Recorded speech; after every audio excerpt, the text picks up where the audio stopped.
ಸಿರಿವಂತೆಯೂ ಇಂಥ ಸಿರಿವಂತೆಯೂ ಬಂದಂದ ಇಳಿದು ಅನಿಲ ಜಗವು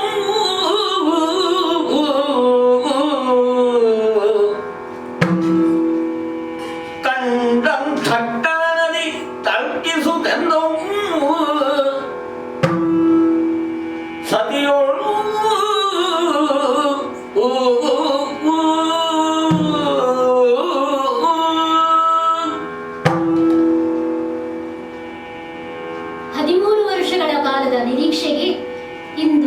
ಕೊನೆಗೂ ತೆರೆ ಬಿದ್ದಲ್ಲ. ಈ ಕಾಲದುದ್ದಕ್ಕೂ ಹೋರಾಟವನ್ನು ಬಯಸುತ್ತಿದ್ದವಳು ನಾನು. ನಮ್ಮೆಲ್ಲರ ಉದ್ದೇಶವೂ ಹೋರಾಟವೇ ಆಗಿತ್ತು. ಹಾಗೆಂದು ಈ 13 ವರ್ಷಗಳಿಂದ ನಿರಾಭರಣಿಯಾಗಿ ಶೋಕತಪ್ತಳಾಗಿ ಬಾಳುತ್ತಿದ್ದವಳು ನಾನು. ಇಂದಿನ ನಿರ್ಣಾಯಕ ಸಭೆಯಲ್ಲಿ ನಮ್ಮಣ್ಣ ಕೃಷ್ಣನು ರಣಕ್ಕೆ ಗಂಟಿಕ್ಕುವುದಕ್ಕಾಗಿ ಹೊರಟಿದ್ದಾನೆ ಎಂಬ ವಾರ್ತೆಯೂ ಕೇಳಿ ತಿಳಿದು ಬಂತು. ಮಾತ್ರವಲ್ಲ, ಅಣ್ಣ ಕೃಷ್ಣನು ತಂಗಿ ದ್ರೌಪದಿಯು ಸಭೆಗೆ ಬರಲಿ ಎಂಬುದಾಗಿ ಹೇಳಿ ಕಳುಹಿದ್ದೇನೆ. ಇದರಿಂದ ನಾನು ಆನಂದ ತುಂಬಿರಳಾಗಿದ್ದೇನೆ. ಇದುವರೆಗೆ ಕಾಡ್ಗಿಚ್ಚಿನಂತೆ ಹೊತ್ತಿ ಉರಿದಂತಹ ಕಾನನದಂತಾಗಿತ್ತು ನನ್ನ ಮನಸ್ಸು. ಈ ವಾರ್ತೆಯನ್ನು ಕೇಳಿ ನನ್ನ ಮನವೆಂಬ ವನವು ನಳನಳಿಸುವುದಕ್ಕೆ ತೊಡಗಿದೆ. ಈ ನನ್ನ ಅಂತರಂಗದ ಸಂತೋಷವನ್ನು ಬಹಿರಂಗಗೊಳಿಸುವುದಕ್ಕಾಗಿ ನನ್ನನ್ನು ನಾನು ಸಿಂಗರಿಸಿಕೊಂಡಿದ್ದೇನೆ. ಆದರೆ ನಾನು ಸಿಂಗರಿಸಿಕೊಳ್ಳುತ್ತಿದ್ದಂತಹ ವೇಳೆಯಲ್ಲಿ ನನ್ನ ಮೇಲಿನ ಪ್ರೀತಿಯಿಂದಲೂ ಮುಂದೆ ಸಾಮ್ರಾಜ್ಯ ಆಗತಕ್ಕವಳು ಎಂಬ ಅಭಿಮಾನದಿಂದಲೂ ಬೇರೆ ಬೇರೆ ಭಾವದಿಂದಲೂ ಅರಮನೆಯ ಹೆಂಗಳೆಯರೆಲ್ಲ ನನ್ನನ್ನು ಸಿಂಗರಿಸುವುದಕ್ಕೆ ತೊಡಗಿದರು. ಹೀಗೆ ಅಲಂಕೃತಗೊಂಡಂತಹ ನಾನು ಒಮ್ಮೆ ದರ್ಪಣವನ್ನೆತ್ತಿ ಮುಖವನ್ನು ನೋಡಿಕೊಂಡೆ. ಹೌದು, ವಚನಗಳನ್ನು ವಿಶೇಷವಾದ ಆಭರಣಗಳನ್ನು ಧರಿಸಿಕೊಂಡವಳು ನಾನು. ಹಾಗೆಂದು ನನ್ನ ಸಿರಿಮುಡಿಯನ್ನು ತೀಡಿಕೊಂಡೆ. ಯಾಕೆ ಈ ನನ್ನ ಬಿಚ್ಚಿದಂತಹ ಕೇಶರಾಶಿಯನ್ನು ಹಾಗೆಯೇ ಬಿಟ್ಟಿದ್ದೇನೆ, ಇದು ನನ್ನ ಪ್ರತಿಜ್ಞೆಯ ಪ್ರತೀಕ ಎಂಬಂತೆ. ಹೀಗೆ ಅಲಂಕೃತಗೊಂಡಂತಹ ನಾನು ಹೊನ್ನಂದಣವನ್ನೇರಿಕೊಂಡು ಅಂಬುಜಾಕ್ಷಿಯರೊಂದಿಗೆ ಸಭಾಮಂದಿರದತ್ತ ಸಾಗುತ್ತೇನಂತೆ.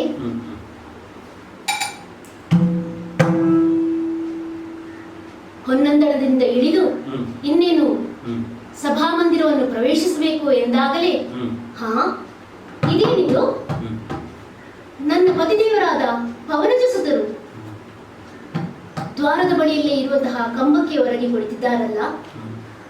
ಎಲ್ಲರೂ ಒಳಗಿರುವಾಗ ಇವರು ಹೊರಗಿದ್ದಾರೆಂದರೆ, ಹೌದು, ಕಾಡಿನಲ್ಲಿರುವಾಗ ನನ್ನ ಕಷ್ಟ ಸುಖಗಳಲ್ಲಿ ಸಮಭಾಗಿಯಾಗಿದ್ದವರು ಇವರು. ಅಂದ ಮೇಲೆ ಇಂದಿನ ನನ್ನ ಈ ಸಂತೋಷವನ್ನು ನನಗೆ ಮೊದಲೇ ತಿಳಿ ಹೇಳುವುದಕ್ಕಾಗಿ ಇಲ್ಲಿ ಕುಳಿತಿರಬಹುದು. ಹಾಗಾಗಿ ಒಳಗೆ ಪ್ರವೇಶಿಸುವ ಮೊದಲೇ ಇವರನ್ನೊಮ್ಮೆ ಮಾತಾಡಿಸುತ್ತೇನಂತೆ. ಸ್ವಾಮಿ, ವಂದಿಸಿಕೊಂಡಿದ್ದೇನೆ. ಹೇಳು ಹೇಳು. ಓ ಕೋಮಲಾಂಗಿ,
ದ್ರೌಪದಿ, ಸ್ವಾಮಿ, ನಿನ್ನನ್ನ ಕೋಮಲಾಂಗಿ ಅಂತಲೇ ಕರೆದು ಮಾತಾಡಿಸ್ತಾ ಇದ್ದೇನೆ. ಯಾಕಂದ್ರೆ ಸೌಂದರ್ಯವತಿ ನೀನು ಹೌದು, ಓಹೋ, ಸುಂದರಳಾಗಿದ್ದಿ. ಹಾ, ಆದರೆ ಈಗ ಈ ರೀತಿಯಾಗಿ ಶೃಂಗರಿಸಿಕೊಂಡು ಹೊನ್ನ ಅಂದಣವನ್ನು ಏರಿ ಬಂದಿದ್ದೀಯಲ್ಲ, ಹಾ, ಸಾಮಾನ್ಯ ಹೆಂಗಸರ ಹಾಗಲ್ಲ ನೀನು. ಧರ್ಮ ಗುರುಗಳಿಂದ ಹ್ಮ್, ಪಾಠ ಹೇಳಿಸಿಕೊಂಡವಳು, ಹ್ಮ್, ಜ್ಞಾನಿ ಹೌದು ನೀನು. ಆದರೂ ಈಗ ಸಾಮಾನ್ಯ ಹೆಂಗಸರಂತೆ ವರ್ತಿಸಿದ್ದೀಯಲ್ಲ ಎನ್ನುವ ಒಂದು ಭಾವ ನನ್ನಲ್ಲಿ. ಯಾಕಂದರೆ ಹಾ. ನೀನು ಈ ರೀತಿಯಾಗಿ ಶೃಂಗರಿಸಿಕೊಂಡು ಬಂದಂತಹ ಸಂದರ್ಭ, ಇಲ್ಲಿಯ ಪರಿಸ್ಥಿತಿ ಹೇಗುಂಟು ಗೊತ್ತಾ? ಹೇಗುಂಟು ಸ್ವಾಮಿ? ಏನಾಯಿತು? ಬಂದಂತಹ ಸಂಜಯನಲ್ಲಿ ಯಾವುದಕ್ಕೂ ಶ್ರೀಕೃಷ್ಣ ಬರ್ತಾನೆ, ಹ್ಮ್, ಆತನೇ ಎಲ್ಲವನ್ನ ನಿರ್ಣಯಿಸುತ್ತಾನೆ ಅಂತ ಹೇಳಿ ಕಳುಹಿಸಿ ಆಗಿದೆ. ಹ್ಮ್, ಸಂಧಾನಕ್ಕೆ ಹೊರಟು ನಿಂತಹ ಕೃಷ್ಣನಲ್ಲಿ ಹ್ಮ್, ಈಗ ನಮ್ಮಣ್ಣ ಹೇಳ್ತಾ ಇದ್ದಾನೆ, ಪರಸ್ಪರ ಅಣ್ಣ ತಮ್ಮಂದಿರು ಹೋರಾಡಿ ಅವರನ್ನೆಲ್ಲ ಕೊಂದು ಪಡೆಯುವಂತಹ ಆ ನೆಲ ಸುಡಲಿ, ಹ್ಮ್, ನನಗದು ಬೇಡ. ಆದ್ದರಿಂದ ನೀನೀಗ ಹೋಗಿ ಆ ಕೌರವನಲ್ಲಿ 5 ಊರುಗಳನ್ನು ಹ್ಮ್. ಕೇಳಿ ಪಡೆದು ಬಾ. ಅಂತಹ ಒಂದು ಸಂಧಾನವನ್ನು ನೀನು ನಿರ್ಣಯಿಸಿ ಬಾ ಅಂತ ಈಗ ಕೃಷ್ಣನಲ್ಲಿ ಹೇಳ್ತಾ ಇದ್ದಾನೆ. ಹಾಗಾಗಿ ಈಗ ಕೃಷ್ಣ ಸಂಧಾನಕ್ಕೆ ಹೊರಡುವುದಕ್ಕೆ ತಯಾರಾಗಿದ್ದಾನೆ. ಏನು ಸಂಧಿ? ಸಂಧಿಯೇ ಕರಿ ಭೀಮ, ಸಂಧಿಯೇ ಕರಿ ಭೀಮ, ನಿನಗಾನಂದವೇ ಕುರುಭೂತ.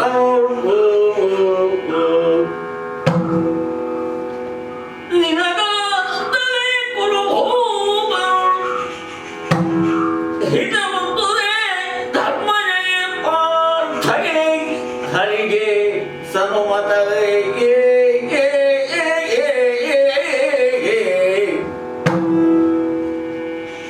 ತಂದೊಳಗೆ ನಮ್ಮನುಡಿ ಮೊದಲೆಂದ ವಚನವ ಶಿವ ಶಿವ.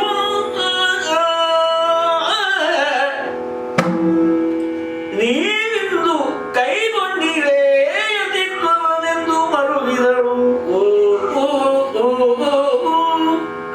ಸಂಧಿಯೇ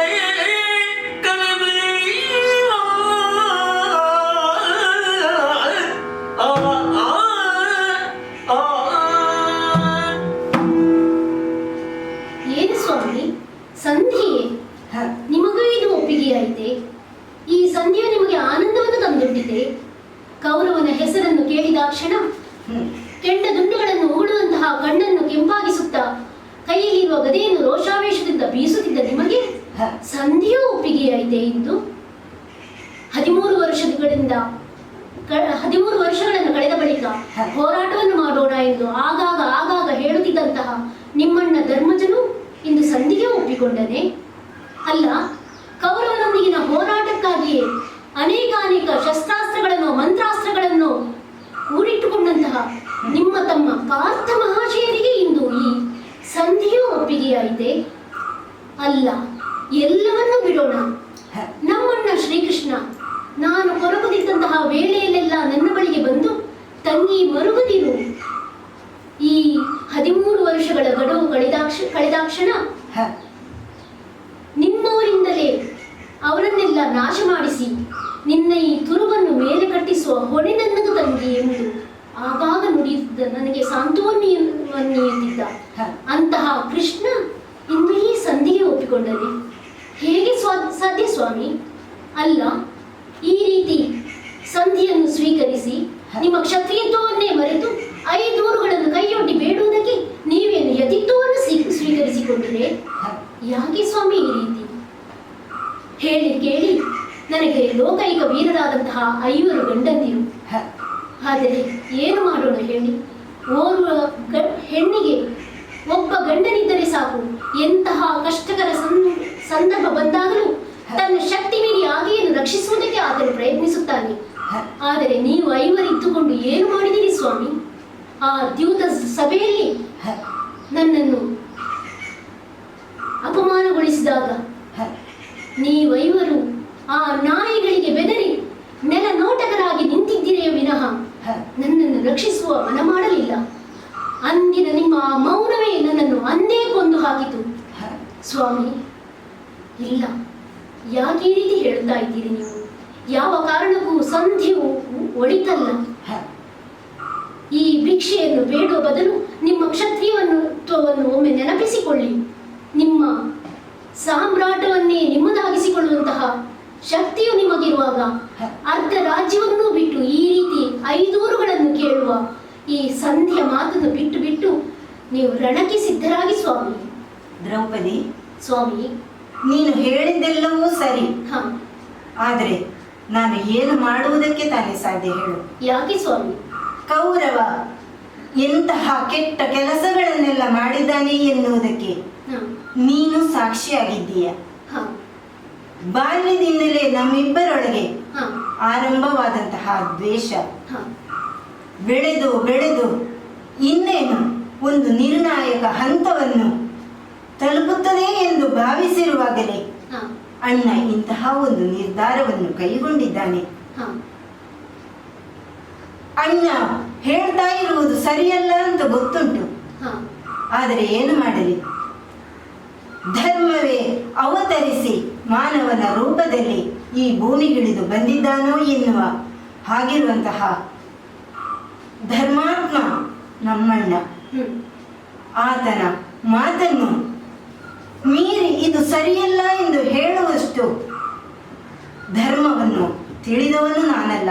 ಹಾ, ಹಾಗಾಗಿ ಅಣ್ಣನ ಮಾತನ್ನು ಮನಸ್ಸಿಲ್ಲದಿದ್ದರೂ ಅನಿವಾರ್ಯವಾಗಿ ನಾನು ಈ ಸಮಯದಲ್ಲಿ ಒಪ್ಪಿಕೊಳ್ಳಲೇಬೇಕಾಯಿತು.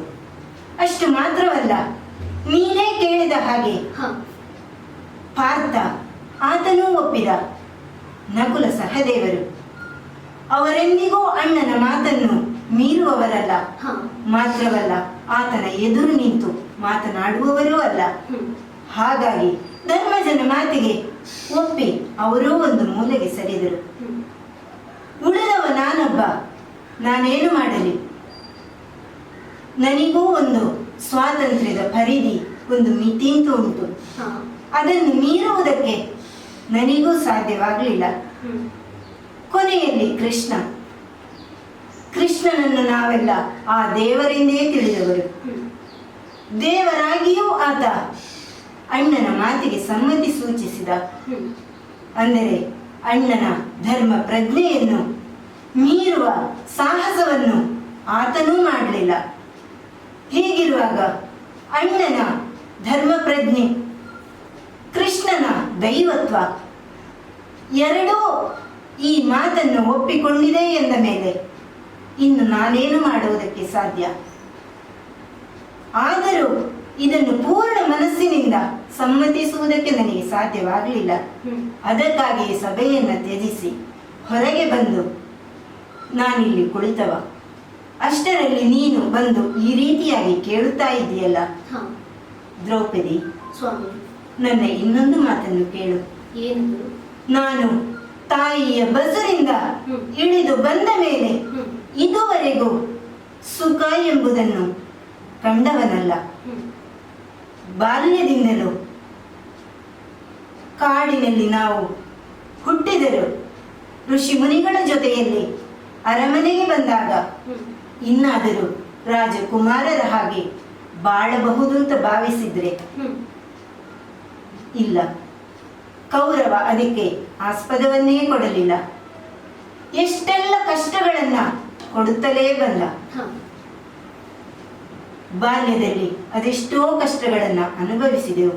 ಹ್ಮ್, ಒಂದಷ್ಟು ಸುಖ ಅಂತ ಕಂಡಿದ್ರೆ ಹಾ,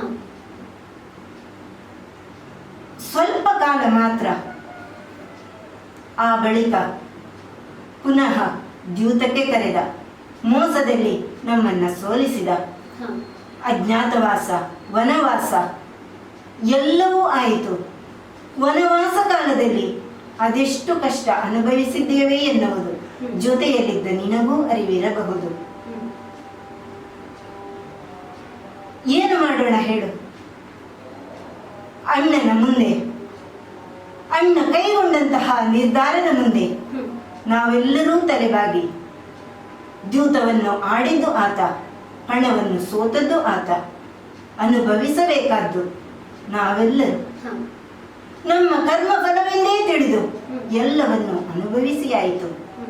ಈಗ ನಮಗೆ ಸೇರಬೇಕಾದಂತಹ ರಾಜ್ಯವನ್ನು ನಾವು ಹೋರಾಡಿಯಾದರೂ ಪಡೆದುಕೊಳ್ಳೋಣ.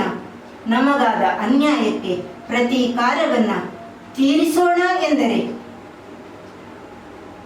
ಧರ್ಮಜ ಹೇಳ್ತಾನೆ, ಯುದ್ಧ ಬೇಡ, ಸಂಧಾನ ಸಾಕು ಅಂತ.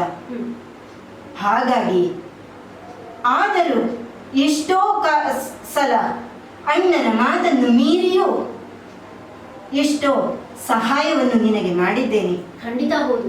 ಎಷ್ಟೋ ಸಲ ನಿನ್ನನ್ನು ರಕ್ಷಿಸಿದವರು ಹೌದು, ರಾಕ್ಷಸರಿಂದಲೂ ರಕ್ಷಿಸಿದ್ದೇನೆ, ಕೀಚಕನಿಂದಲೂ, ಜಯದ್ರಥನಿಂದಲೂ, ಎಷ್ಟು ಕಿಮ್ಮೀರನಿಂದಲೂ, ಹೀಗೆ ಹಲವು ಪ್ರಕರಣಗಳಲ್ಲಿ ನನ್ನನ್ನು ನೀವು ರಕ್ಷಿಸಿದವರಿದ್ದೀರಿ. ಹೌದು ಸ್ವಾಮಿ, ಎಲ್ಲವನ್ನೂ ನೀನು ತಿಳಿದೇ ಇದ್ದಿ. ಹೌದು, ಅದಕ್ಕಾಗಿ ಇಂದು ಪುನಃ ನಿಮ್ಮಲ್ಲೇ ಬೇಡಿಕೊಳ್ಳುತ್ತಾ ಇರುವುದು ಸ್ವಾಮಿ. ಆದರೆ ಒಂದು ದ್ರೌಪದಿ, ಅಷ್ಟೆಲ್ಲವನ್ನು ಮಾಡಿ ಮಾಡಿ ಈಗ ನನಗೆ ಸಾಕಾಗಿ ಹೋಗಿದೆ. ಒಮ್ಮೆ ನೋಡು ನನ್ನ ಸ್ಥಿತಿಯನ್ನು. ಗದೆಯನ್ನು ಎತ್ತುವುದಕ್ಕೂ ನನ್ನಿಂದ ಸಾಧ್ಯವಾಗ್ತಾ ಇಲ್ವಲ್ಲ ದ್ರೌಪದಿ. ಭಾರವಾಯಿತು ಈ ಗದೆಯೇ ನನಗೆ. ಹೌದೇ? ಭಾರವಾಯಿತು ಗದೆ ಧೈರ್ಯ ಹಿಂಗೋರಿಸಿತು. ಓ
ದ್ರೌಪದಿ, ಸ್ವಾಮಿ, ನೀನು ಏನೇ ಹೇಳಿದ್ರು, ಎಷ್ಟೇ ಹೇಳಿದ್ರು, ಹಿಂದಿನ ಆ ಉತ್ಸಾಹ, ಧೈರ್ಯ ಈಗ ನನ್ನಲ್ಲಿ ಉಳಿದಿಲ್ಲ.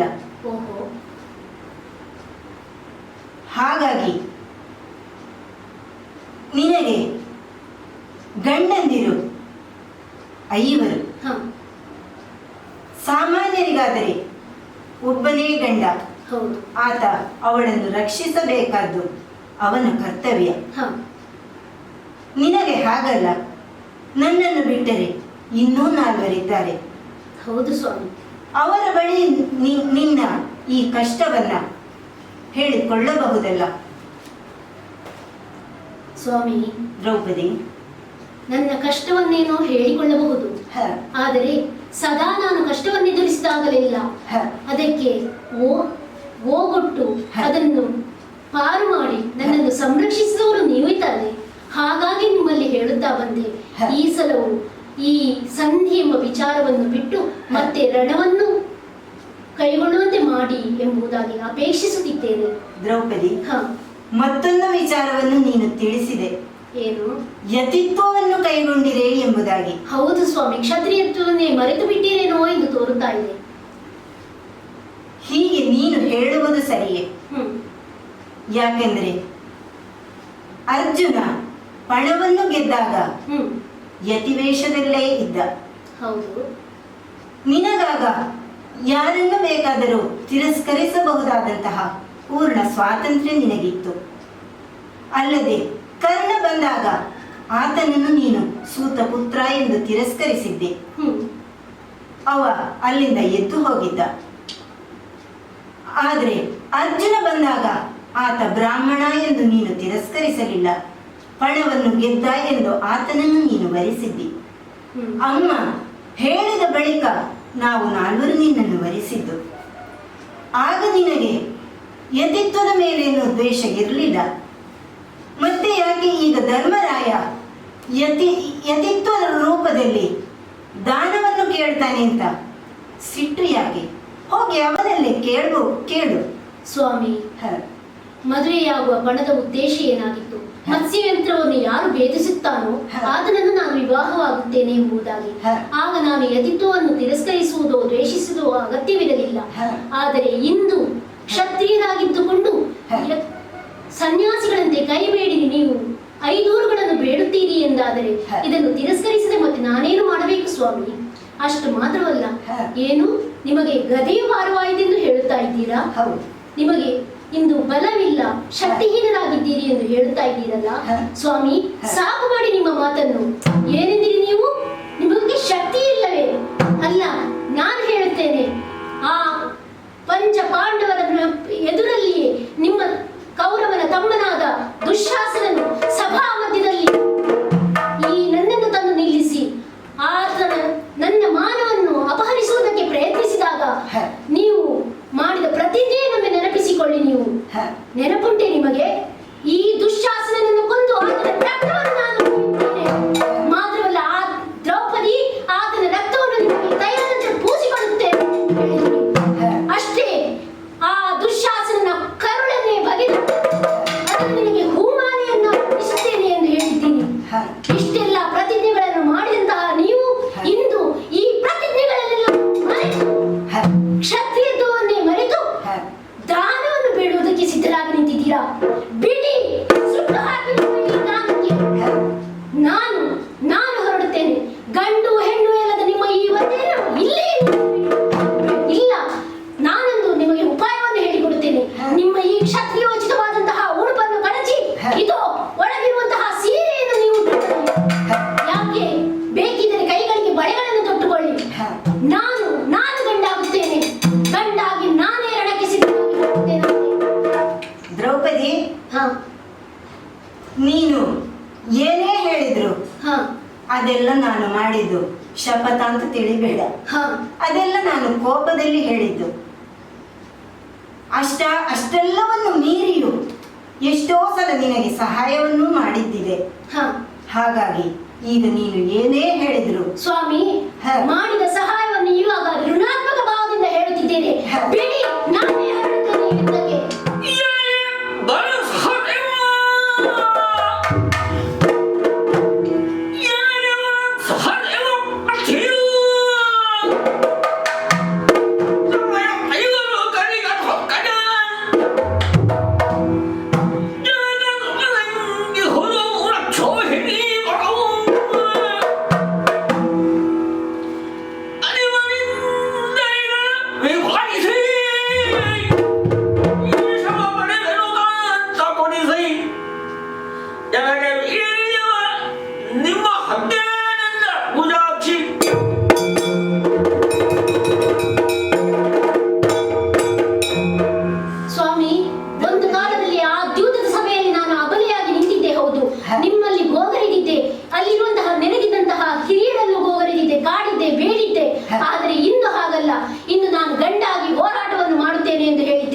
ಇದಕ್ಕೆ ನನಗೆ ಸಹಾಯಕ್ಕಾಗಿ ನಾನು ಎಣಿಸಿದಂತೆ ಈ ಸಂಧಿಗೆ ನಾನು ಒಪ್ಪಿಗೆ ನೀಡುವುದಿಲ್ಲ, ನನ್ನ ಹೋರಾಟಕ್ಕೆ ಸಿದ್ಧನಾಗಿ ನಿಂತಿದ್ದೇನೆ ಎಂದು ಹೇಳಿದಂತಹ ಪತಿ ಸಹದೇವ ನನ್ನ ಜೊತೆಗಿರುತ್ತಾರೆ.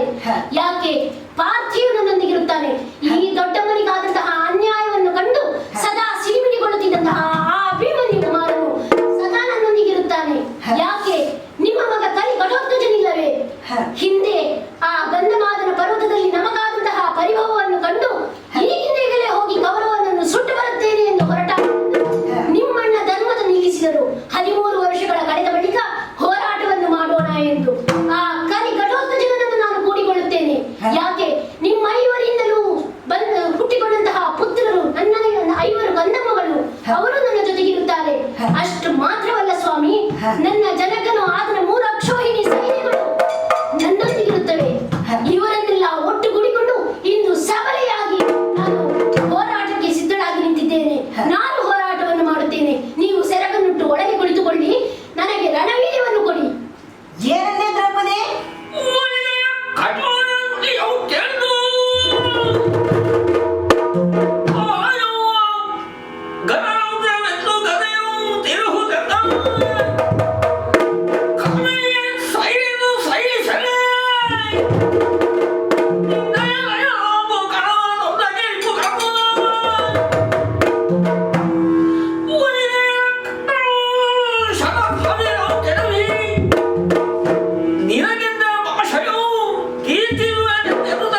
ಪಡೆದುಕೋ.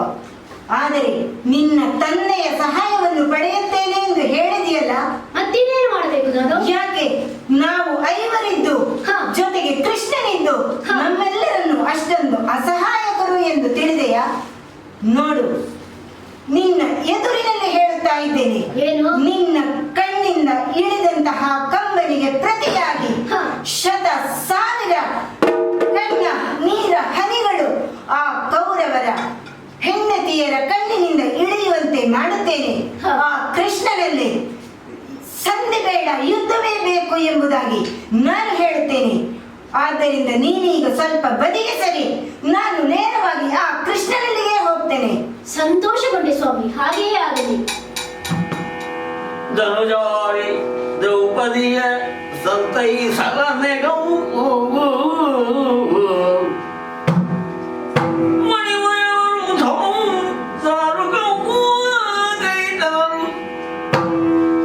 ದುರ್ಜನರೆಡೆಗೆ ಹೋಗುವುದೆಂದ ಗಣಿತ ಆಯುಧವ ಸಾಧ್ಯಗಿಯು ತುಂಬಿದೂ ರಥಗಳು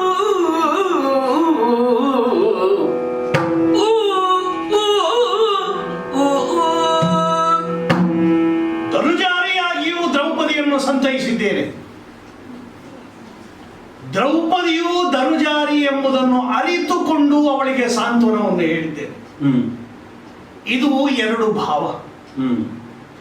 ಸಂಧಿ ವಿಗ್ರಹಿಯಾಗಿ ಹೊರಟವನಿಗೆ ಸೂಕ್ಷ್ಮಮತಿ ಬೇಕು ಎನ್ನುವುದನ್ನು ಚೆನ್ನಾಗಿ ತಿಳಿದದ್ದರಿಂದ ಆರಂಭದಿಂದಲೇ ಪಾಂಡವರನ್ನು ಪರೀಕ್ಷೆಗೆ ಒಡ್ಡಿದ್ದು. ಇಲ್ಲದೆ ಹೋದರೆ ಧರ್ಮಜನ ಮತಕ್ಕೆ ಅನುಸಾರವಾಗಿ ಭೀಮನು ಅರ್ಜುನನು ಅನ್ವಯಗೊಂಡು ನಕುಲ ಸಹದೇವರು ಬೇರೆ ಗತ್ಯಂತರ ಇಲ್ಲದೆ ಆಗುವಂತಹ ಪರಿಸ್ಥಿತಿಯಲ್ಲಿ ಬೆಂಕಿಯ ಮಗಳಾದಂತಹ ದ್ರೌಪದಿಯನ್ನು ಪ್ರಚೋದಿಸುವ ಮನ ಮಾಡಿದ್ದು. ಅಲ್ಲದೆ ಈ ಕದನ ಎನ್ನುವುದು ನಿರ್ಮಾಣವಾಗುವುದಕ್ಕೆ ಇಲ್ಲ. ಕದನ ನಡೆಯದೆ ಹೋದರೆ ಪಾಂಡವರಿಗೆ ದಕ್ಕಬೇಕಾದ್ದು ಸಿಕ್ಕುವುದಕ್ಕೂ ಇಲ್ಲ. ಈ ಕಾರಣಕ್ಕಾಗಿ ಹಾಗೊಂದು ಪ್ರಚೋದನೆಯನ್ನು ಪ್ರೇರಣೆಯನ್ನು ಕೊಟ್ಟದ್ದು. ದ್ರೌಪದಿಯ ಶಕ್ತಿ ಏನು, ಸಾಮರ್ಥ್ಯ ಏನು ಎನ್ನುವುದನ್ನು ಚೆನ್ನಾಗಿ ಅರಿತುಕೊಂಡ ಪರಿಣಾಮವಾಗಿ ಅವಳನ್ನು ಧನುಜಾರಿ ಅಂತ ನಾನು ಮನಗಟ್ಟದ್ದು. ಬೆಂಕಿಯ ಮಗಳಾಗಿ ವಾಯುಪುತ್ರನಾದಂತಹ ಭೀಮನಿಗೆ ಪ್ರಚೋದಕಳಾದಳಲ್ಲ, ಅಲ್ಲಿಂದ ಬಂದಂತಹ ಭೀಮನ ನಿಲುವೆ ಬದಲಾದ್ದನ್ನು ನಾವೆಲ್ಲರೂ ಗಮನಿಸಿದ್ದೇವೆ. ಯಾರು ಏನೇ ತೀರ್ಮಾನವನ್ನು ಮಾಡಿ ಎರಡು ಊರುಗಳನ್ನು ನಾನು ಪಡೆಯುವುದೇ ಎನ್ನುವಲ್ಲಿಗೆ ಭೀಮ ತನ್ನ ನಿಜ ಸ್ವಭಾವವನ್ನು ತೋರಿಸಿಕೊಂಡ ಹಾಗಾಯಿತು. ಅಲ್ಲಿಗೆ ನೋಡಿ ಧರ್ಮರಾಯ ಸರಿಯಾದ ತೀರ್ಮಾನಕ್ಕೆ ಬಂದ. ಎಲ್ಲವನ್ನೂ ನನ್ನ ಮೇಲೆ ಆವಾಹಿಸಿಕೊಂಡು ಸಂಧಿ ವಿಗ್ರಹಿ ಎನ್ನುವಂತಹ ಹೊಣೆಗಾರಿಕೆಯನ್ನು ಹೊತ್ತು ಇದೀಗ ಹೊರಟಿದ್ದೇನೆ ಎನ್ನುವಾಗ ಒಂದು ರೀತಿಯ ಸಮಾಧಾನ, ಒಂದು ರೀತಿಯ ಉತ್ಸಾಹ, ಒಂದು ರೀತಿಯ ಹುಮ್ಮಸ್ಸು ನನ್ನಲ್ಲಿ ತುಂಬಿಕೊಂಡಾಗ ಹೋಗುವಂತಹ ಕಡೆಗಿದ್ದಂತಹ ಲಕ್ಷ್ಯ ನಮ್ಮ ಸಾತ್ಯಕ್ಕೆ ಮಣಿಮಯ ವರೂಥವನ್ನು ತಂದು ನಿಲ್ಲಿಸಿದ್ದಾನೆ. ಸ್ಫಟಿಕ ಸ್ಫುಟವಾದಂತಹ ನಿಲುವು ಇರಬೇಕು ಎನ್ನುವುದರ ದ್ಯೋತಕವಾಗಿ ಮಣಿಮಯ ವರೂಥವು ಸಿದ್ಧವಾಗಿದೆ. ದುರ್ಜನರೆಡೆಗೆ ಹೋಗುವುದು, ಅಲ್ಲಿದ್ದವರೆಲ್ಲರೂ ಕೆಟ್ಟವರು ಎನ್ನುವ ಉದ್ದೇಶ ಅಲ್ಲದೇ ಇದ್ರು ಹೋಗುವ ಎಡೆಯಲ್ಲಿ ದುರ್ಜನರೂ ಇದ್ದಾರೆ ಎನ್ನುವ ಸೂಕ್ಷ್ಮಮತಿತ್ವ ಅವನದ್ದು. ಆ ಕಾರಣಕ್ಕಾಗಿ ಅಗಣಿತವಾದಂತಹ ಆಯುಧದ ಸಂಗ್ರಹವನ್ನು ರಥದಲ್ಲಿ ಬೇಕಾದ ರೀತಿಯಲ್ಲಿ ಅವನು ಸಂಗ್ರಹಿಸಿಟ್ಟಿದ್ದಾನೆ ಎನ್ನುವಾಗ ಸಾತ್ಯಕಿಯೇ ನಮಗೊಂದು ಬಲ. ಇದನ್ನೂ ಒಪ್ಪಿಕೊಂಡು ಬೇಕಾದ ಅಡುಗೆಗೆ ಪೂರಕವಾದ ಸಾಮಗ್ರಿಗಳು, ಯಾಕೆ ಮೊದಲೇ ಹೇಳಿದ್ದಾರಲ್ಲ, ದುರ್ಜನರೆಡೆಗೆ ಹೋಗುವುದು ಅವರ ದಾಚಿನ್ಯಕ್ಕೂ ನಾವು ಸಿಗಬಾರದು ಎನ್ನುವ ಕಾರಣಕ್ಕಾಗಿ ಎಲ್ಲವನ್ನೂ ವ್ಯವಸ್ಥೆ ಮಾಡಿ ಆಗಿದೆ ಎನ್ನುವುದನ್ನು ಆಲೋಚಿಸುತ್ತಾ ಹೊರಟದ್ದರ ಪರಿಣಾಮ ಬಂದು ನಿಂತದ್ದು ಗಜಪುರದ ಹೆಬ್ಬಾಗಿಲಿನಲ್ಲಿ ಅಂತ ಗೊತ್ತಾಯಿತು. ಅಗಣಿತವಾದಂತಹ ಸಂಭ್ರಮ, ಅಗಣಿತವಾದಂತಹ ಉತ್ಸಾಹ ಇಲ್ಲಿಯೂ ಕಾಣ್ತಾ ಇದೆ. ತಳಿರು ತೋರಣಗಳಿಂದ ಹಸ್ತಿನಾವತಿ ಇವತ್ತು ವಿಜೃಂಭಿಸುತ್ತಾ ಇದೆ ಎನ್ನುವಾಗ ಪ್ರತಿಯೊಬ್ಬರು ಮುಂಭಾಗಿಲಲ್ಲೇ ಬಂದು ನಿಂತಿದ್ದಾರೆ. ಬಹುಶಃ ಈ ಕೃಷ್ಣನ ಸ್ವಾಗತಕ್ಕೆ ಗುರುರಾಯ ನಡೆಸಿದಂತಹ ವ್ಯವಸ್ಥೆ ಇದು ಅಂತ ಗೊತ್ತಾಗಿ ಸರಿ ಎಲ್ಲರನ್ನೂ ಮಾತನಾಡಿಸಿ ಧೃತರಾಷ್ಟ್ರ ಮಹಾಪ್ರಭುಗಳು, ಆಚಾರ್ಯ ಭೀಷ್ಮರು, ಆಚಾರ್ಯ ದ್ರೋಣರು, ಕೃಪರು ಎಲ್ಲರನ್ನೂ ಅವರವರ ಇದ್ದಲ್ಲಿಗೆ ಹೋಗಿ ಸಾಂತ್ವನಗೊಳಿಸಿ ಮಾತನಾಡಿಸಿ ಹಾಗೆ ಅಂತ ವಿಶ್ರಾಂತಿಯನ್ನು ಪಡೆಯುವುದಕ್ಕೆ, ಆತಿಥ್ಯವನ್ನು ಸ್ವೀಕರಿಸುವುದಕ್ಕೆ ನಾವು ಇರುವ ಸ್ಥಿತಿಯಲ್ಲಿ ಆಗುವುದಿಲ್ಲವಲ್ಲ ಎನ್ನುವ ಕಾರಣಕ್ಕಾಗಿ ದೂರದಲ್ಲಿ ನಾನು ನಿರೀಕ್ಷೆ ಮಾಡಿದಂತಹ ವಿದುರ ಮಾತ್ರ ಗೋಚರಿಸಲಿಲ್ಲ. ನನ್ನ ಉದ್ದೇಶ ಇದ್ದದ್ದು, ನನ್ನ ಗುರಿ ಇದ್ದದ್ದು ವಿದುರನಲ್ಲಿ. ಆದ್ದರಿಂದ ಅವನಿದ್ದಲ್ಲಿಗೆ, ಅವನ ಅರಮನೆ ಇದ್ದಲ್ಲಿಗೆ ನೇರವಾಗಿ ರಥವನ್ನು ಮುನ್ನಡೆಸ್ತೇನೆ. ಪವಿತ್ರವಾದಂತಹ ಶಶಿವಂಶದ ಯೋಗ್ಯತೆಯೇ ಅಂತಹದು. ಲೋಕಕ್ಕೆಲ್ಲ ತಂಪನ್ನು ನೀಡುವಂತಹ ಸ್ವಭಾವ ಅದರದ್ದು. ಅಂತಹ ಉನ್ನತ ಪರಂಪರೆಯಲ್ಲಿ ಎಷ್ಟು ಮಂದಿ ಬಲಿದಾನವಾಗಿ ಹೋದರು, ಎಷ್ಟು ಮಂದಿ ಉನ್ನತ ಮೌಲ್ಯಗಳಿಗಾಗಿ ತ್ಯಾಗ ಮಾಡಿದಂತಹ ಮಹಾತ್ಮರು ಹುಟ್ಟಿದರು. ಅಂತಹ ಪರಂಪರೆಯಲ್ಲಿ ಪ್ರವಾಹದಂತಿರುವಂತಹ ಆ ಚಂದ್ರವಂಶದ ಪರಂಪರೆಯಲ್ಲಿ ಒಂದು ಹೆಬ್ಬಂಡೆ ನಿಂತು ಬಿಟ್ಟಿದೆಯಲ್ಲ, ಕೌರವನೆಂಬಂತಹ ಹೆಬ್ಬಂಡೆ ನದಿ ಪಾತ್ರವನ್ನೇ ಬದಲಿಸುವಂತಹ ರೀತಿಯಲ್ಲಿ. ಹೌದು, ತನ್ನಲ್ಲಿ ಹುಟ್ಟಿಕೊಂಡಂತಹ ದಾಯಾದ್ಯ ಮತ್ಸರ ಎನ್ನುವ ವಿಕೃತವಾದಂತಹ ಹಠಕ್ಕೆ ಛಲಧಂಕ ಎನ್ನುವಂತಹ ಬಿರುದನ್ನು ಆತ ಪಡೆದುಕೊಂಡಿದ್ದಾನೆ. ಯಾರೆಲ್ಲ ನೀತಿ ಮಾತುಗಳನ್ನು ಹೇಳಿದ್ರು, ಯಾರೆಲ್ಲ ಬುದ್ಧಿವಾಕ್ಯಗಳನ್ನು ಹೇಳಿದ್ರು, ಯಾವುದನ್ನೂ ಕೇಳಲಿಲ್ಲ. ಅವನನ್ನು ಬದಲಿಸುವುದಕ್ಕೆ ಸಾಧ್ಯವಿಲ್ಲವೇ? ಒಬ್ಬನಿಗೆ ಸಾಧ್ಯವಿದೆ, ಭಗವಂತನಾದಂತಹ ಶ್ರೀಕೃಷ್ಣನಿಗೆ ಮಾತ್ರ ಸಾಧ್ಯ. ಕುಬ್ಜೆಯ ಡೊಂಕನ್ನು ತಿದ್ದಿದಂತಹ ಸ್ವಾಮಿಗೆ ಕೌರವನ ಮನಸ್ಸಿನ ಕೊಂಕನ್ನು ತಿದ್ದುವುದಕ್ಕೆ ಸಾಧ್ಯವಿಲ್ಲವೇ? ಹೌದು, ಕೃಷ್ಣ ಇಂದು ಬರುತ್ತಾನೆ ಹಸ್ತಿನಾವತಿಗೆ ಸಂಧಿಗಾಗಿ. ಅವನ ಸ್ವಾಗತಕ್ಕಾಗಿ ಬೇಕಾದಂತಹ ಎಲ್ಲ ಸಿದ್ಧತೆಗಳು ನಡೆದಿದೆ. ಅಂಗನೆಯರು ಅರವಿಂದ ನಾಭನ ಮಂಗಳ ಶ್ರೀಮೂರ್ತಿ ಸುಧೆಯನ್ನು ನೋಡುವುದಕ್ಕಾಗಿ ಇಕ್ಕೆಲದ ಉಪ್ಪರಿಗೆಗಳಲ್ಲಿ ನಿಂತು ನೋಡುತ್ತಾ ಇದ್ದಾರೆ. ರಂಗನ ಬರೋಣಕ್ಕಾಗಿ ರಂಗವಲ್ಲಿಯನ್ನು ಚಿತ್ರಿಸಿದ್ದಾರೆ. ಮುಗಿಬಿದ್ದಂತಹ ಜನದ ಜಂಗುಳಿಯಲ್ಲಿ ನನಗೂ ನೋಡುವಂತಹ ಆಸೆ ಇತ್ತು ಕೃಷ್ಣನನ್ನು.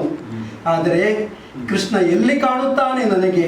ಹಾಗೆಂದು ಧಾವಂತದಿಂದ ಹೋಗಿ ನೋಡುವಂತಹ ಸ್ವಭಾವವೂ ನನ್ನದಲ್ಲ. ಅದಕ್ಕಾಗಿ ಮನೆಯಲ್ಲಿ ಬಂದು ವಿಷಣ್ಣ ವದನದಿಂದ ಕುಳಿತಿದ್ದೇನೆ. ಕುಳಿತಂತಹ ಈ ಸಂದರ್ಭ ಏನನ್ನು ಕೇಳುತ್ತಾ ಇದ್ದೇನೆ? ರಥ ಬರುತ್ತಿರುವಂತಹ ಗಾಳಿಯ ಸದ್ದು ಕೇಳುತ್ತಾ ಇದೆ. ಮನೆಯಿಂದ ಹೊರಗೆ ಬಂದು ನೋಡಿದರೆ ಗರುಡ ಧ್ವಜ ಕಾಣಿಸುತ್ತಾ ಇದೆ. ಹೌದು ಹೌದು, ನೋಡಿದೆ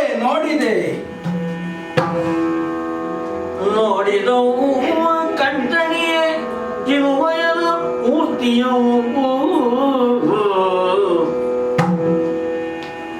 ನೋಡಿದವು ಕಂಠಣಿಯ ಚಿನ್ಮಯನ ಮೂರ್ತಿಯು. ಮಾಡಿದವು ನಿಯತ ಸಂಸ್ತುತಿಗಳು.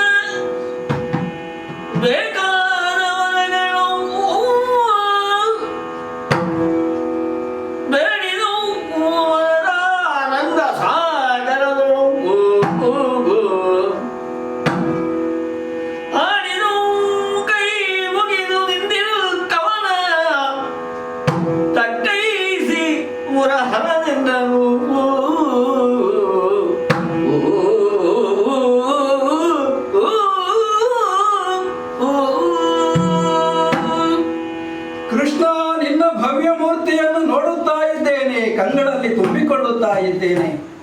ಇದೇ ಪ್ರಥಮ ಬಾರಿಯೇನು ನಿನ್ನನ್ನು ಕಾಣುವುದಲ್ಲ ನಾನು. ಹಿಂದೆ ಅನೇಕ ಬಾರಿ ಕಂಡಿದ್ದರು ಕೃಷ್ಣ. ಅಂತರಂಗದಲ್ಲಿ ನಿನ್ನನ್ನು ನೋಡುತ್ತಿರುವುದು ಇದೇ ಪ್ರಥಮ ಬಾರಿ ಅಂತ ಅನಿಸುತ್ತಾ ಇದೆ. ಹೌದು, ಇಡೀ ಆರ್ಯಾವರ್ತವೇ ಸಂಧಿಕಾಲದಲ್ಲಿ ನಿಂತಿದೆ. ಯುದ್ಧದ ದಳ್ಳುರಿಯಲ್ಲಿ ಬೇಗುದಿಯಲ್ಲಿ ಬೇರುವಂತಹ ಒಂದು ಸ್ಥಿತಿ ಪ್ರಾಪ್ತವಾಗಿದೆ. ಇಂತಹ ಸಂದರ್ಭ ಬಂದದ್ದರಿಂದಲೋ ಏನು ಕೃಷ್ಣ, ನಿನ್ನ ಈ ಭೌತಿಕವಾದಂತಹ ರೂಪದ ಆಚೆ ಇರುವ ಭವ್ಯ ರೂಪವನ್ನು ನಾನು ಕಾಣುತ್ತಾ ಇದ್ದೇನೆ. ಈ ವಿದುರನನ್ನು ನೀನು ಹುಡುಕಿಕೊಂಡು ಬಂದೆಯಾ ಕೃಷ್ಣ? ಹಸ್ತಿನಾವತಿಯಲ್ಲಿ ನನಗಿಂತ ಪ್ರಿಯರಾದವರು ನಿನಗೆ ಬೇರೆ ಯಾರೂ ಇರಲಿಲ್ಲವೇ? ನೀನು ಹುಟ್ಟುವುದಕ್ಕಿಂತಲೂ ಎಷ್ಟೋ 100 ವರ್ಷಗಳ ಮೊದಲೇ ನಿನ್ನ ರೂಪವನ್ನು ಹೃದಯದಲ್ಲಿ ಧರಿಸಿಕೊಂಡು ನಿನ್ನನ್ನೇ ಸ್ತುತಿಸಿರುವಂತಹ ಭೀಷ್ಮಾಚಾರ್ಯರು ನಿನಗೆ ಬೇಡವಾಗಿ ಹೋದರೆ, ಭಾಗವತೋತ್ತಮರಾದಂತಹ ದ್ರೋಣಾಚಾರ್ಯರು, ಹಾಗೆ ಕೃಪಾಚಾರ್ಯರು, ಇನ್ನಿತರ ಮಹಾತ್ಮರು ಹಸ್ತಿನಾವತಿಯಲ್ಲಿದ್ದರು. ಅವರೆಲ್ಲರನ್ನು ಬಿಟ್ಟು ನೀನು ನನ್ನ ಬಳಿಗೆ ಬಂದೆಯಾ ಕೃಷ್ಣ? ವೇದಗಳು, ಶಾಸ್ತ್ರಗಳು, ಪುರಾಣಗಳು, ಆಗಮಗಳು ಎಲ್ಲ ಹುಡುಕುತ್ತಿರುವುದು ನಿನ್ನ ನಿಜವನ್ನೇ.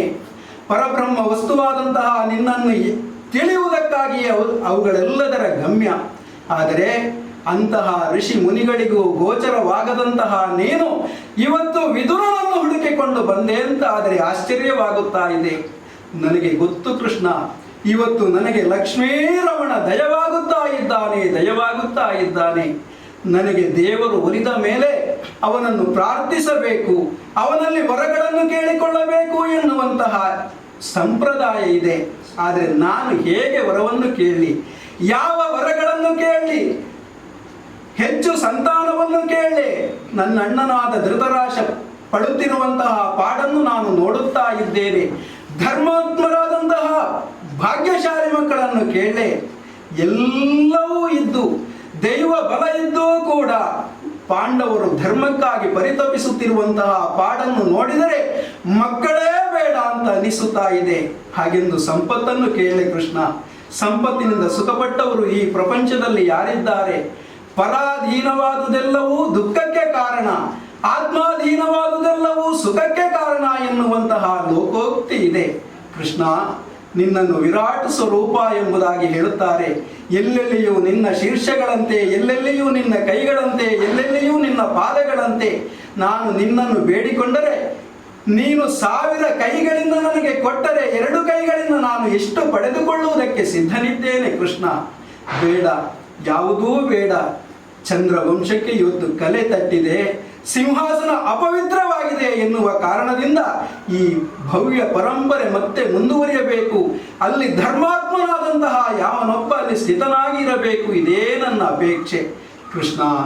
ನಿನ್ನನ್ನು ನೋಡುತ್ತಾ ನೋಡುತ್ತಾ ನೀಲ ನಿಭಾಂಗನಾದ ತರುಣ ತುಳಸಿ ದಂಡೆಯನ್ನು ಧರಿಸಿದಂತಹ ಬಂದಿರುವಂತಹ ದಾರಿಯ ಶ್ರಮಕ್ಕೆ ನಿನ್ನ ಮುಖದಲ್ಲಿ ಮುತ್ತಿನ ಮಣಿಗಳಂತೆ ಸುತ್ತಿರುವಂತಹ ಆ ಬೆವರ ಹನಿಗಳು ನಿನ್ನ ಮುಖಕ್ಕೆ ಶೋಭಾಯಮಾನವನ್ನು ಕೊಡುತ್ತಾ ಇದೆ. ಇದಲ್ಲವೇ ಕೃಷ್ಣ ವೇಣುವನ್ನು ಕೈಯಲ್ಲಿಡಿದು ವೃಂದಾವನವನ್ನೇ ಸೆಳೆದಂತಹ ವೇಣು ಗೋಪಾಲನನ್ನು ನೋಡುತ್ತಾ ಇದ್ದೇನೆ. ಹಾಗೆ ವ್ರಜ ಗೋಪಿಕೆಯರ ಮಧ್ಯೆ ನಲಿದಾಡಿದಂತಹ ಭೂಮಾಪುರುಷ ಶ್ರೀಕೃಷ್ಣನನ್ನು ನೋಡುತ್ತಾ ಯೋಗಿಗಳು ಹೇಳುವಂತಹ ಬ್ರಹ್ಮಾನಂದದ ಸ್ಥಿತಿಯನ್ನು ತಲುಪುತ್ತಾ ಇದ್ದೇನೆ. ನನಗೆ ನಾನು ಏನು ಮಾಡುತ್ತಿದ್ದೇನೆ ಎಂಬುದೇ ಗೊತ್ತಾಗುತ್ತಾ ಇಲ್ಲ ಕೃಷ್ಣ. ರಥಕ್ಕೆ ಸುತ್ತು ಬರುತ್ತಾ ಇದ್ದೇನೆ, ಹತ್ತಿರುವಂತಹ ಧೂಳನ್ನು ಮೆತ್ತಿಕೊಳ್ಳುತ್ತಾ ಇದ್ದೇನೆ. ಮತ್ತೆ ಮತ್ತೆ ಪ್ರದಕ್ಷಿಣ ಬರುತ್ತಾ ಆನಂದ ಸಾಗರದಲ್ಲಿ ಓಲಾಡುತ್ತಾ ಇದ್ದೇನೆ ಕೃಷ್ಣ. ವಿದುರ ಭಕ್ತಿಯ ಭಾವಕ್ಕೆ ಆವೇಶಕ್ಕೆ ಒಳಗಾಗಿದ್ದಿ. ನೀಯನ್ನು ನಿಯಂತ್ರಿಸುವುದಕ್ಕಾಗಿಯೇ ರಥದಿಂದ ದೊಪ್ಪನೆ ಧುಮುಕಿದ್ದೇನೆ. ಇದೋ ನಿನ್ನನ್ನು ತಕ್ಕೈಸಿದ್ದೇನೆ, ಒಮ್ಮೆ ಎತ್ತಿದ್ದೇನೆ. ಇದಕ್ಕೆ ಪ್ರಧಾನವಾಗಿ 2 ಕಾರಣ. ಒಂದು, ಸ್ವಪ್ರಜ್ಞೆಯನ್ನು ನಿನ್ನಲ್ಲಿ ಜಾಗೃತಗೊಳಿಸುವುದು. ಇನ್ನೊಂದು, ನಿನ್ನಂಥವರ ಸ್ಥಾನ ನನ್ನ ಪಾದಗಳಲ್ಲಿ ಅಲ್ಲ, ನನ್ನ ಹೃದಯದಲ್ಲಿ ಅಂತ ತೋರಿಸುವುದಕ್ಕೆ. ಇದೋ ನಿನ್ನನ್ನೊಮ್ಮೆ ಅಪ್ಪಿಕೊಂಡಿದ್ದೇನೆ. ಆದರೆ ಏನು ಕೃಷ್ಣ, ನೀನು ಈ ಕಾಲಕ್ಕೆ ಮರಳಿ ಬರಬೇಕು. ಕೃಷ್ಣನ ಬಗ್ಗೆ ನಿನಗೆ ಯಾವ ಭಾವ ಇದ್ದರೂ, ಭಕ್ತಿ ಇದ್ದರೂ, ಕಾಲ ಪರಿಸ್ಥಿತಿ ಎನ್ನುವುದು ನಿತ್ಯ ನೂತನವೇ ಎನ್ನುವುದನ್ನು ನಾವು ಅರ್ಥ ಮಾಡಿಕೊಳ್ಬೇಕು. ಸರಿ, ಅದಕ್ಕಾಗಿ ಹೇಳ್ತೇನೆ, ನಿನ್ನ ಭಕ್ತಿಗೆ ಮೆಚ್ಚಿದೆ, ಎನಗಿನ್ನು ತೀರದು, ಅನ್ನಪಾನಗಳಿಲ್ಲದೆ ಬಳಲಿರ್ಪೆ. ನೀನು ನನ್ನನ್ನು ಯಾವುದೇ ರೀತಿಯಲ್ಲಿ ಚಿತ್ರಿಸು, ಯಾವ ಆವಾಹನೆಯನ್ನು ಬೇಕಿದ್ರು, ಯಾವ ಆರೋಪವನ್ನು ಬೇಕಿದ್ರು ನನ್ನ ಮೇಲೆ ಮಾಡು. ದೇವರು, ಆಚಾರ್ಯ, ಇನ್ನೊಂದು ಮತ್ತೊಂದು. ಆದರೆ ಮನುಷ್ಯ ಮಾತನ್ನಾಗಿ ನಾನು ಕಾಣಿಸಿಕೊಂಡ ಮೇಲೆ ಈ ಪ್ರಪಂಚದ ಎಲ್ಲ ಸಂವೇದನೆಗಳು ನನಗೂ ತಟ್ಟುತ್ತದೆ ಎನ್ನುವಂತಹ ಜ್ಞಾಪಕವಾದರೂ ನಿನಗೆ ಬೇಕೋ ಬೇಡ. ನೀನು ಗೃಹಸ್ಥ ಎನ್ನುವ ಕಾರಣಕ್ಕಾಗಿ ಬಂದವನನ್ನು ಅತಿಥಿಯಾಗಿ ಸ್ವೀಕರಿಸು ನೀನು, ಅಥವಾ ನಿನ್ನ ಗೆಳೆಯನಾಗಿ ನೀನು ಆದರಿಸು. ಹೇಗೂ ಆದೀತು. ನನ್ನ ಪರಿಸ್ಥಿತಿಯನ್ನಮ್ಮ ನೋಡು. ಬಹಳ ದೂರದಿಂದ ಬಂದಿದ್ದೇನೆ, ಬಳಲಿದ್ದೇನೆ, ಬಾಯಾರಿದ್ದೇನೆ. ಆದ್ದರಿಂದ ಮೊದಲು ನನ್ನ ಉದರ ಪೋಷಣೆ ಆಗಬೇಕು. ಆದ್ದರಿಂದ ಏನಾದ್ರೂ ಸ್ವಲ್ಪ ಕೊಡಯ್ಯ. ಅಪರಾಧವಾಯಿತು ಕೃಷ್ಣ, ಹೀಗೆ ಬರಬೇಕು. ಮಗುಳೇ ಪುರುಷೋತ್ತಮನ ತುಪ್ಪತ್ತಿಗೆ ಮೆರಿಸಿ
ಮಕ್ಕಳು ಮಾಡಿದಂತಹ ತಪ್ಪನ್ನು ತಾಯಿ ತಿದ್ದುತ್ತಾಳೆ, ತಂದೆ ತಿದ್ದುತ್ತಾನೆ. ಭಕ್ತ ಮಾಡಿದಂತಹ ತಪ್ಪನ್ನು ದೇವರೇ ತಿದ್ದಬೇಕು.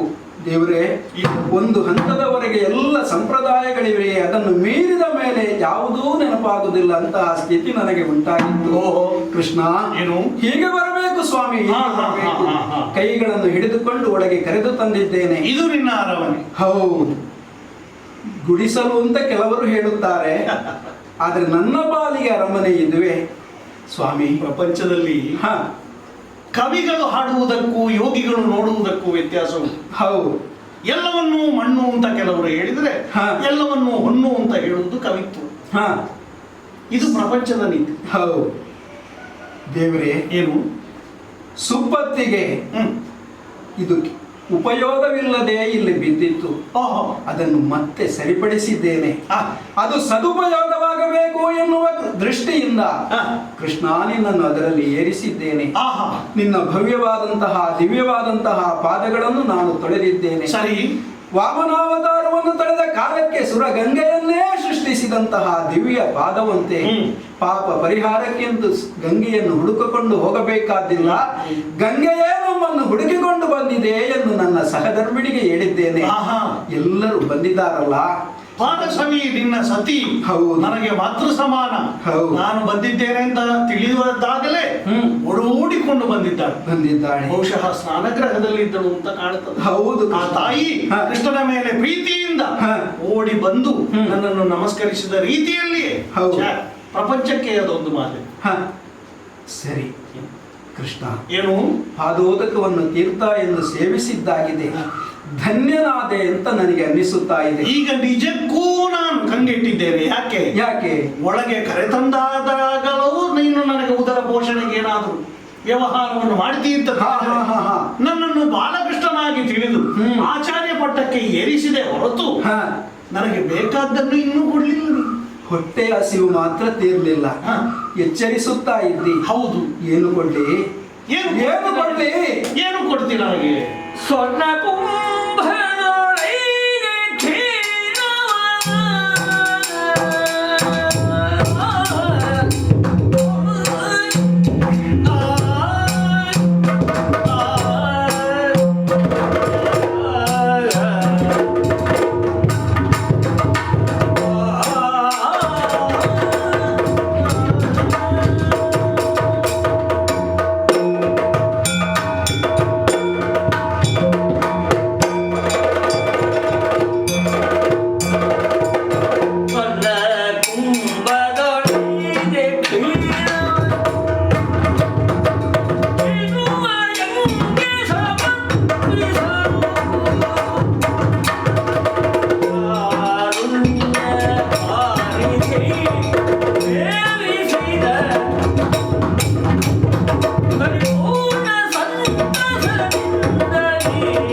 ನಿನಗೆ ಹಸಿವಾಗುತ್ತಿದೆ ಎಂದು ಕೇಳಿದಾಗ ಹೆದರಿಕೆಯೂ ಆಗುತ್ತದೆ, ಧನ್ಯತೆಯ ಭಾವವೂ ಬರುತ್ತದೆ. ಯಾಕೆ ಹೆದರಿಕೆ?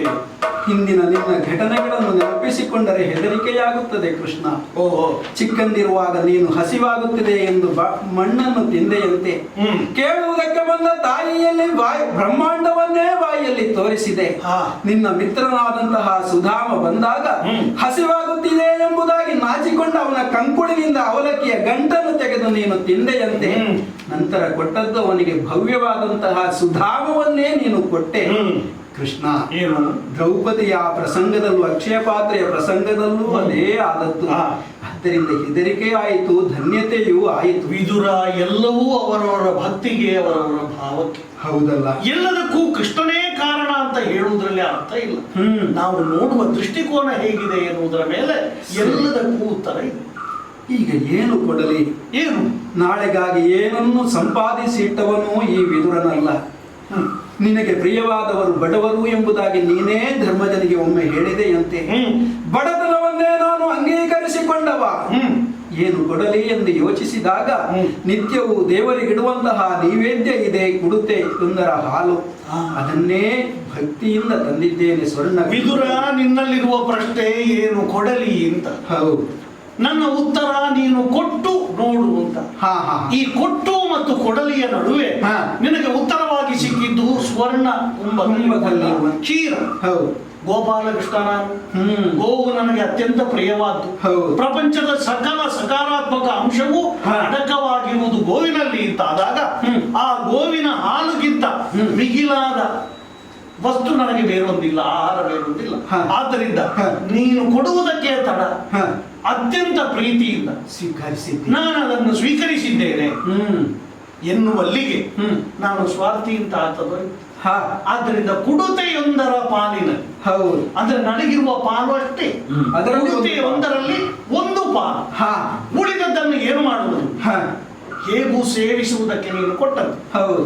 ಮೊದಲೇ ನನಗೊಂದು ಅಭ್ಯಾಸ. ಏನು? ಪೂತನಿಯ ಕಥೆ ನಿನಗೆ ಗೊತ್ತಿರಬಹುದು. ಗೊತ್ತಿದೆ. ಎಲ್ಲಾ ಮಕ್ಕಳು ಪೂತನಿ ಕೊಟ್ಟದ್ದನ್ನು ಸ್ವೀಕರಿಸಿದರಂತೆ. ನಾನು ಹಾಗಲ್ಲ, ಕಟೆ ವಾಯಿಯಿಂದ ಸ್ವಲ್ಪವನ್ನು ಬಿಟ್ಟದ್ದು. ಯಾಕೆ? ಪೂತನಿಯಿಂದ ನನಗೆ ಹಾಲು ಸಿಗಲೇ ಇಲ್ಲ. ಹೌದು. ಆ ಕಾರಣದಿಂದ ಕಟೆವಾಯಿಯಿಂದ ಬಿಟ್ಟದ್ದು. ಆದ್ರೆ ನೀನು ಇವತ್ತು ಕೊಟ್ಟದ್ದು ಸುವರ್ಣ ಕುಂಭದಲ್ಲಿ ನಿನ್ನ ಹೃದಯವೇ ಅದರಲ್ಲಿ ತುಂಬಿಕೊಂಡು ಉಂಟು ಅಂತ ಅರ್ಥ. ಆ ಹೃದಯದಲ್ಲಿದ್ದಂತಹ ಕ್ಷೀರ, ಅದರಲ್ಲಿದ್ದಂತಹ ಹಾಲು, ಅದನ್ನೇ ನೀನು ನನಗಾಗಿ ಕೊಟ್ಟಾಗ ಈ ಪ್ರಪಂಚಕ್ಕೆ ವಿದುರ ಇನ್ನೂ ಬೇಕು ಎನ್ನುವ ದೃಷ್ಟಿಯಿಂದ ಮರಳಿ ನಿನಗೆ ಅದನ್ನು ಪ್ರಸಾದ ರೂಪದಲ್ಲಿ ಕೊಡಬೇಕು ಎನ್ನುವ ಕಾರಣಕ್ಕೆ ಕಟೆವಾಯಿಯಿಂದ ಹಾಗೆ ಸ್ವಲ್ಪ ಹಾಲನ್ನು ಬಿಟ್ಟು ಬಿಟ್ಟರು.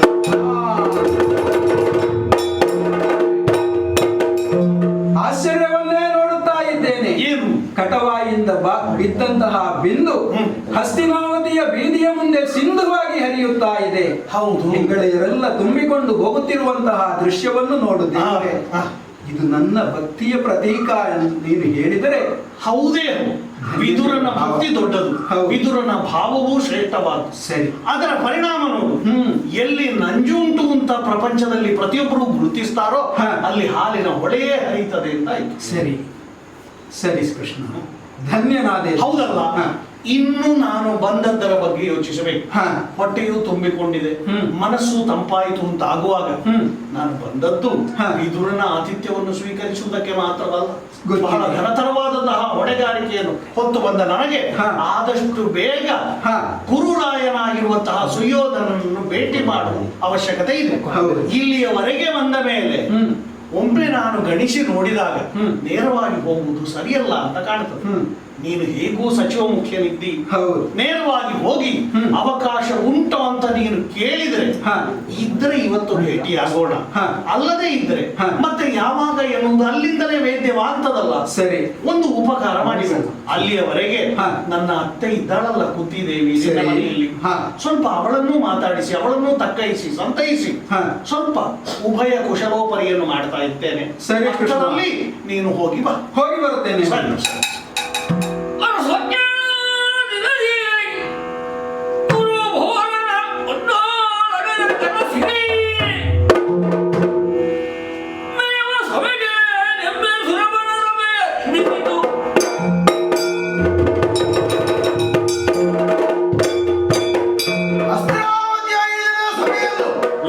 ನಮ್ಮವರೆಲ್ಲರೂ ಕೂಡ ಇವತ್ತಲ್ಲಿ ಹೊಗಳುತ್ತಾ ಇದ್ದಾರೆ. ಸುರಪನ ಸುಧರ್ಮ ಸಭೆಯನ್ನು ಮೀರಿಸುವಂತಹ ಸಭೆಯಾಗಿದೆ ಎಂಬುದಾಗಿ.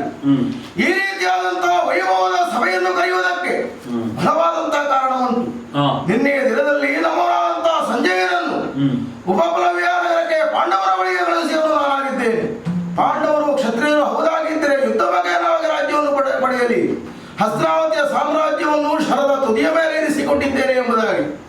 ಆದರೆ ಧರ್ಮರಾಯ ಆಡಿದಂತಹ ವಿಚಾರ ಬೇರೆ ಏನೂ ಅಲ್ಲ.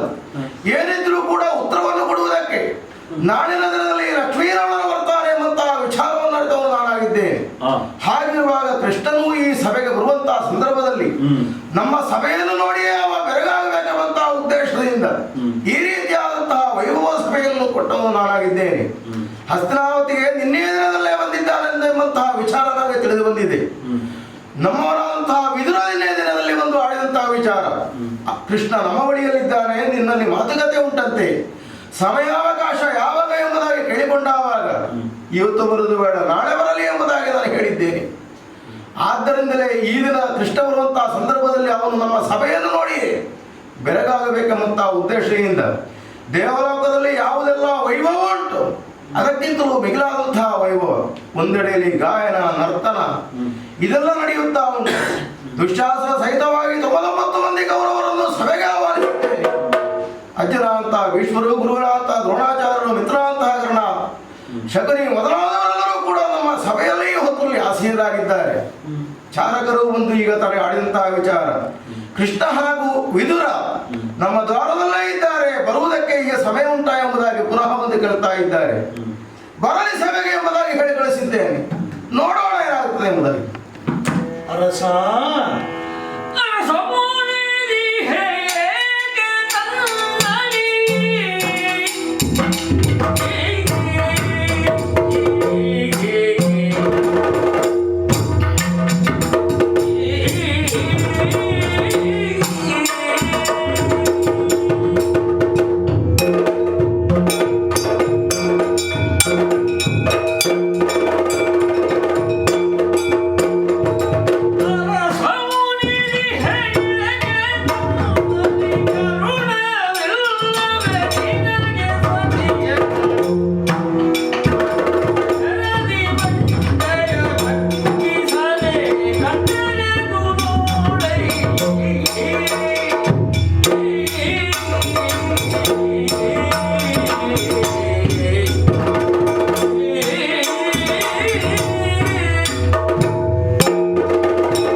ಸುರಪನ ಸಭೆಯನ್ನೇ ಒಂದು ಮಾದರಿಯನ್ನಾಗಿಸಿ ಅದಕ್ಕೆ ಹೋಲುವ ಸಭೆಯನ್ನು ವಿರಚಿಸಬೇಕು ಅಂತ ಮಕುಟಧಾರಿಗಳು ಪ್ರಯತ್ನ ಪಡುವಂತಹ ಸಂದರ್ಭದಲ್ಲಿ ಭಾವಯ್ಯ ಸುರಪನ ಸಭೆಯನ್ನು ನಿಂದಿಸುವ ರೀತಿಯಲ್ಲಿ ಒಂದು ಸಭೆಯನ್ನು ವಿರಚಿಸಿದ್ದಿ ಎನ್ನುವಾಗ ಎಲ್ಲವೂ ಕೃಷ್ಣನಿಗಾಗಿ ಅಂತ ಅರ್ಥವಾಗ್ತದೆ.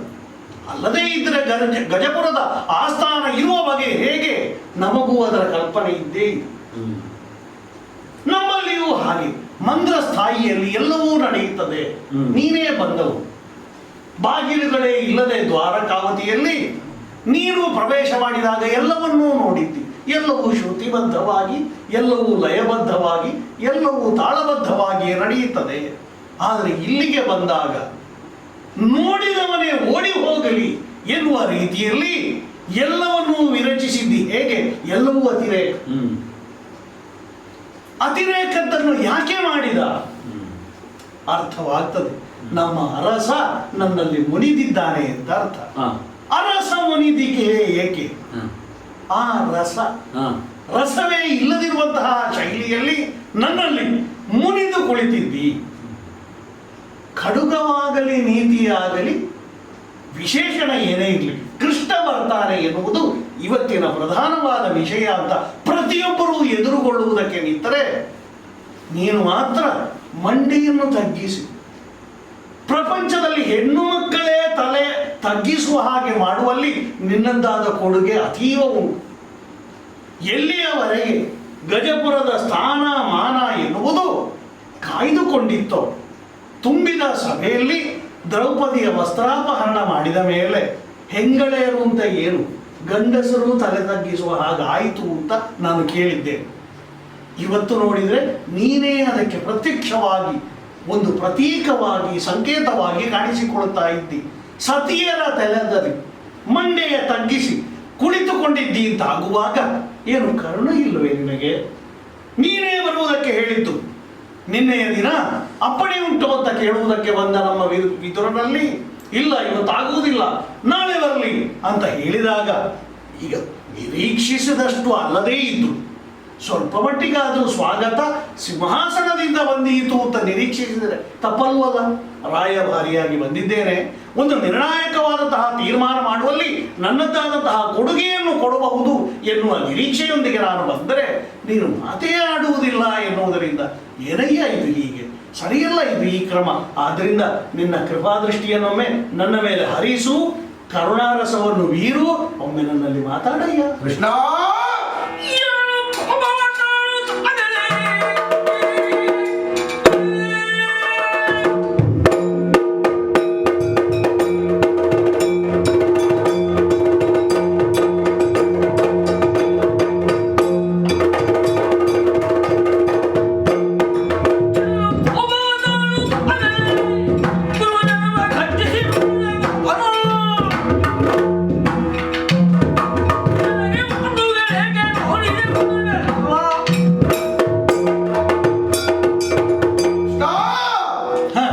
ಈ ರೀತಿಯಾದಂತಹ ಸಂಭ್ರಮ ಚಿತ್ರಾವತಿಯಲ್ಲಿ ಎಲ್ಲಿ ನೋಡಿದ್ರು ತಳಿರು ತೋರಣಗಳಿಂದ ಶೃಂಗಸಪಟ್ಟಂತಹ ಪುರ.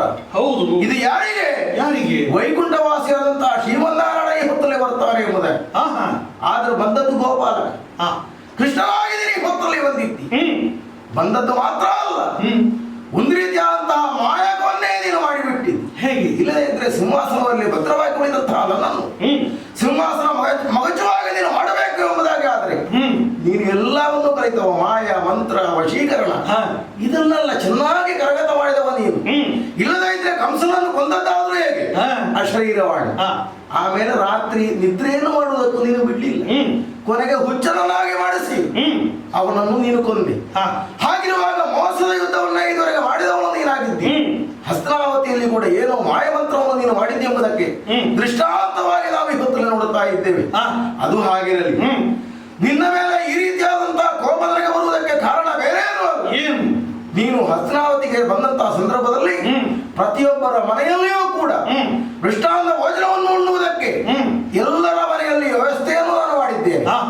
ಆದ್ರೆ ಕೆಲವರ ಮನೆಗೆಲ್ಲ ನೀನು ಹೋಗಿದ್ದೀಯಂತೆ, ಯಾವುದನ್ನು ಸ್ವೀಕರಿಸಲಿಲ್ಲ ಎಂಬಂತಹ ವಿಚಾರವನ್ನು ಅರಿತವನು ನಾನಾಗಿದ್ದೇನೆ. ಆದರೆ ಎಲ್ಲಿಗೆ ಹೋದೆ ನೀನು? ಎಲ್ಲಿಗೆ ಹೋದೆ ನೀನು? ಎಲ್ಲಿಗೆ ಹೋದೆ?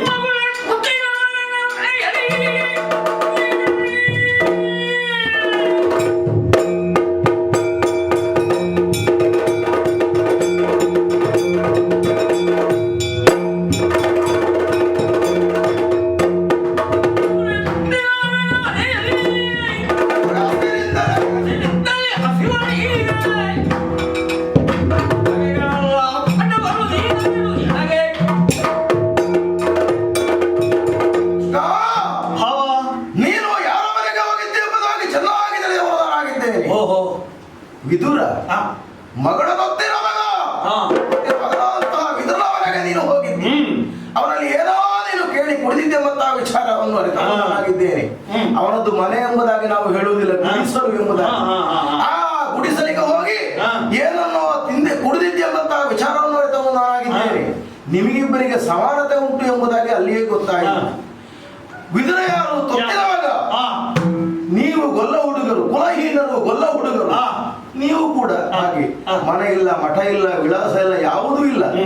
ಈಗ ದ್ವಾರಕ್ಕೆ ನಿರ್ಮಾಣ ಆಗಿದಷ್ಟೇ ವಿನಃ ಸರಿಯಾಗಿ ಯಾರಾದ್ರೂ ಒಂದು ಪತ್ರ ಕಳಿಸುವಾಗ ತಲೆ ಬಿಸಿ ಆದಿತ್ತು ಎಲ್ಲಿ ವಿಳಾಸ ಅಂತ. ಒಂದು ಕಾಲದಲ್ಲಿ ನಂದಗೋಕುಲಂತೆ, ಆಮೇಲೆ ಮದುವೆಯೋ, ಈ ವರ್ತಮಾನ ಕಾಲದಲ್ಲಿ ದ್ವಾರಕ್ಕೆ. ಇನ್ನು ಎಷ್ಟು ದಿವಸ ಅಂತ ಗೊತ್ತಾಗುದು, ನಾಳೆ ಎಲ್ಲಿಗೆ ಹೋಗ್ತೇನೆ ಎಂಬುದಾಗಿ ಅರ್ಥ ಆಗ್ಲಿಕ್ಕೆ ತಾತ್ಕಾಲಿಕವಾದ. ಆದರೂ ಕೂಡ ಅಂತವರ ನಿನಗೂ ವಿದುರನಿಗೂ ಸರಿ ಸಮಾನತೆ ಈ ಕುಲದಲ್ಲಿ ಒಂದೇ ಎಂಬುದಾಗಿ ನಾನು ಇವತ್ತು ಹೇಳ್ತಾ ಇದ್ದೀನಿ.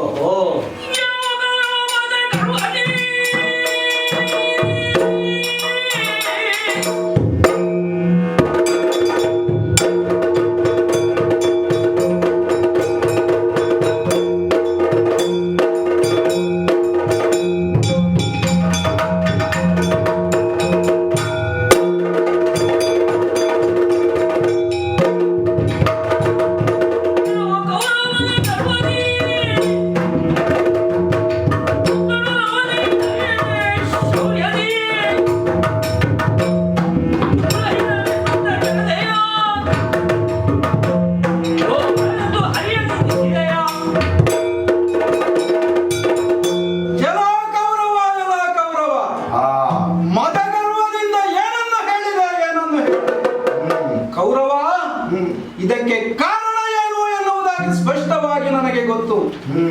ಅಧಿಕಾರ, ಯೌವನ, ಐಶ್ವರ್ಯ, ಅವಿವೇಕ ಇವುಗಳಲ್ಲಿ ಒಂದೊಂದೇ ಸಾಕಂತೆ ಅನರ್ಥಗಳನ್ನು ಮಾಡುವುದಕ್ಕೆ. ನಿನ್ನಲ್ಲಿ ನಾಲ್ಕು ಸೇರಿದೆ. ಯಾವುದೇ ಕಾರ್ಯವನ್ನು ಮಾಡುವುದಕ್ಕಿಂತಲೂ ಮೊದಲು, ಕಾಲಿಡುವುದಕ್ಕಿಂತ ಮೊದಲು ಕಣ್ಣಿಡಬೇಕು ಎನ್ನುವಂತಹ ಲೋಕೋಕ್ತಿ ಇದೆ. ಕುರುಡನ ಮಗನಾದಂತಹ ನೀನು ಆ ಬಗ್ಗೆ ಯೋಚನೆಯನ್ನೇ ಮಾಡುವುದಿಲ್ಲ. ಒಲವನ್ನು ಅರಿಯದೆ ನೀನು ಮಾತನಾಡುತ್ತಾ ಇದ್ದಿ ಎನ್ನುವುದು ಸ್ಪಷ್ಟವಾಗಿತ್ತು. ಅಯ್ಯ, ಮೊನ್ನೆಯವರೆಗೂ ಚಿಕ್ಕಪ್ಪ ಎಂಬುದಾಗಿ ನನ್ನಲ್ಲಿ ಸಲಹೆ ಸೂಚನೆಗಳನ್ನು ಕೇಳುತ್ತಾ ಇದ್ದವ, ನನ್ನ ಉತ್ತರೇಯವನ್ನು ಹಿಡಿದುಕೊಂಡೇ ನಡೆಯುವುದಕ್ಕೆ ಕಲಿತವಂತಹ ವ್ಯಕ್ತಿ ನೀನು. ಇವತ್ತು ನಾನು ಕುಲಹೀನನಾಗಿ ಹೋದೆನೆ. ಕೃಷ್ಣನ ಆಳಾಗಿ ಬಂದ ಕಾರಣದಿಂದ ನಿನ್ನ ಮೇಲೆ ಕೋಪದ ನೀನೇ ಯಾಕೆ ಕೃಷ್ಣನ ಪಕ್ಷಕ್ಕೆ ಹೋದ್ದು? ನಿನಗೆ ಒಂದು ನೆವ ಬೇಕಿತ್ತು ಅಂತ ನನಗೆ ತೋರುತ್ತದೆ. ಬೇಡ, ಭೀಷ್ಮಾಚಾರ್ಯರ ಮನೆಗೆ ಹೋಗಿದ್ರೆ ನೀನು ಹೇಳುತ್ತಾ ಇದ್ದೆ. ಹೋಗಿ ಆ ಮುದುಕನ ಮನೆಗೆ ಹೋಗಿದ್ದಾನೆ. ದ್ರೋಣಾಚಾರ್ಯರ ಮನೆಗೆ ಹೋಗಿದ್ರೆ ನೀನು ಹೇಳುತ್ತಾ ಇದ್ದೆ ಆ ಬಡ ಹಾರುವನ ಮನೆಗೆ ಹೋಗಿದ್ದಾನೆ ಎಂಬುದಾಗಿ. ಅಯ್ಯ, ಹಸ್ತಿನಾವತಿಯ ಮಹಾಮಂತ್ರಿಯ ಮನೆಗೆ ಕೃಷ್ಣ ಹೋಗಿದ್ದಾನೆ ಎನ್ನುವಂತಹ ಭಾವನೆಯನ್ನು ತಿಳಿಯುವುದಕ್ಕೆ ನಿನಗೇನು ಕೊರತೆ ಇದೆ ಎಂಬುದಾಗಿ ಹೇಳುತ್ತಾ ಇದ್ದೇನೆ. ಶಾಪಗ್ರಸ್ತವಾದಂತಹ ಯದುವಂಶದಲ್ಲಿ ಹುಟ್ಟಿ ಯದುವಂಶವನ್ನೇ ಯೋಗ್ಯತಾವಂತವನ್ನಾಗಿ ಮಾಡಿದಂತಹ ಮಹಾತ್ಮನಾದ ಕೃಷ್ಣನನ್ನು ನೀನು ಕುಲಹೀನ ಗೋವಳ ಎಂಬುದಾಗಿ ಹೇಳುತ್ತಾ ಇದ್ದೀಯಲ್ಲ. ನಿನ್ನ ಹುಟ್ಟು ಹೇಗಾಯಿತು ಎಂಬುದನ್ನು ನಿನ್ನ ಅಮ್ಮನ ಹತ್ರ ಹೋಗಿ ಕೇಳಿಕೋ. ಅಜಪುತ್ರನೋ ಅಜ್ಜಪುತ್ರನೋ ಎಂಬುದಾಗಿ ನೀನು ಕೇಳಿಕೋ. ಹೊಟ್ಟೆಯನ್ನು ಹಿಸುಕಿದಾಗ ಹುಟ್ಟಿಕೊಂಡಂತಹ ಮಾತ್ಸರ್ಯದ ಪಿಂಡಗಳು ಇಷ್ಟಾದರೂ ನಿನ್ನಲ್ಲಿ ಪ್ರೀತಿ ಇಲ್ಲ ಅಂತ ನೀನು ಭಾವಿಸಿದ್ಯಾ? ಯುದ್ಧದಲ್ಲಿ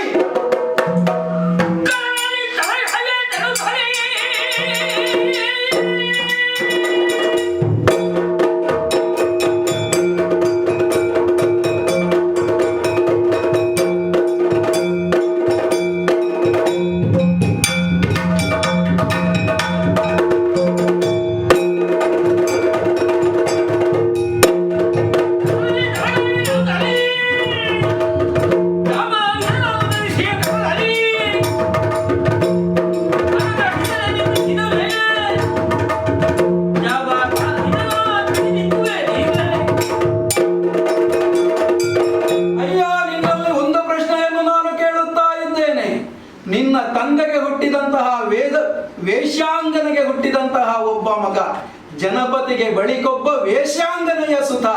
ಅವನನ್ನು ಯುಸ್ಸನ್ನು ನೀನು ತಮ್ಮ ಅಂತ ಸ್ವೀಕರಿಸುತ್ತೀಯೋ, ವೇಶ್ಯಾಪುತ್ರ ಅಂತ ಸ್ವೀಕರಿಸುತ್ತೀಯೋ? ಅಲ್ಲ, ಇಷ್ಟಾಗಿಯೂ ನಿನ್ನಲ್ಲಿ ನನಗೆ ಪ್ರೀತಿ ಇತ್ತು.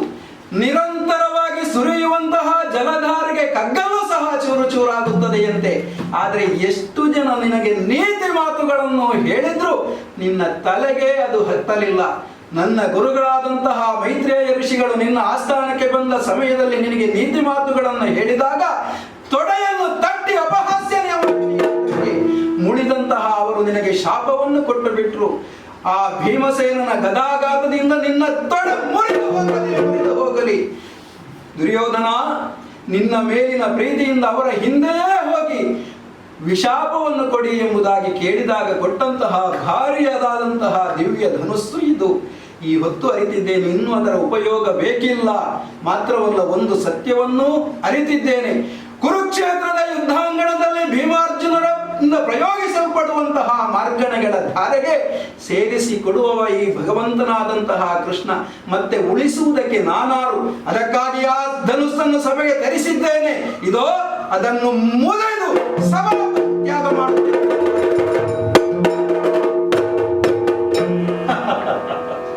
ಧನುಜರಿಬು ನಗುತ್ತೆಂದ ರಾಯರ ಮನೆಗಳಲ್ಲಿ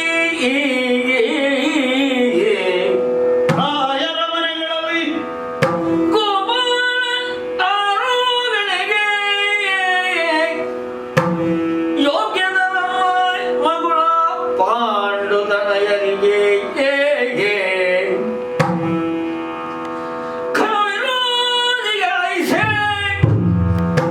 ಅರಿವರಲ್ಲಿ ಹತ್ತು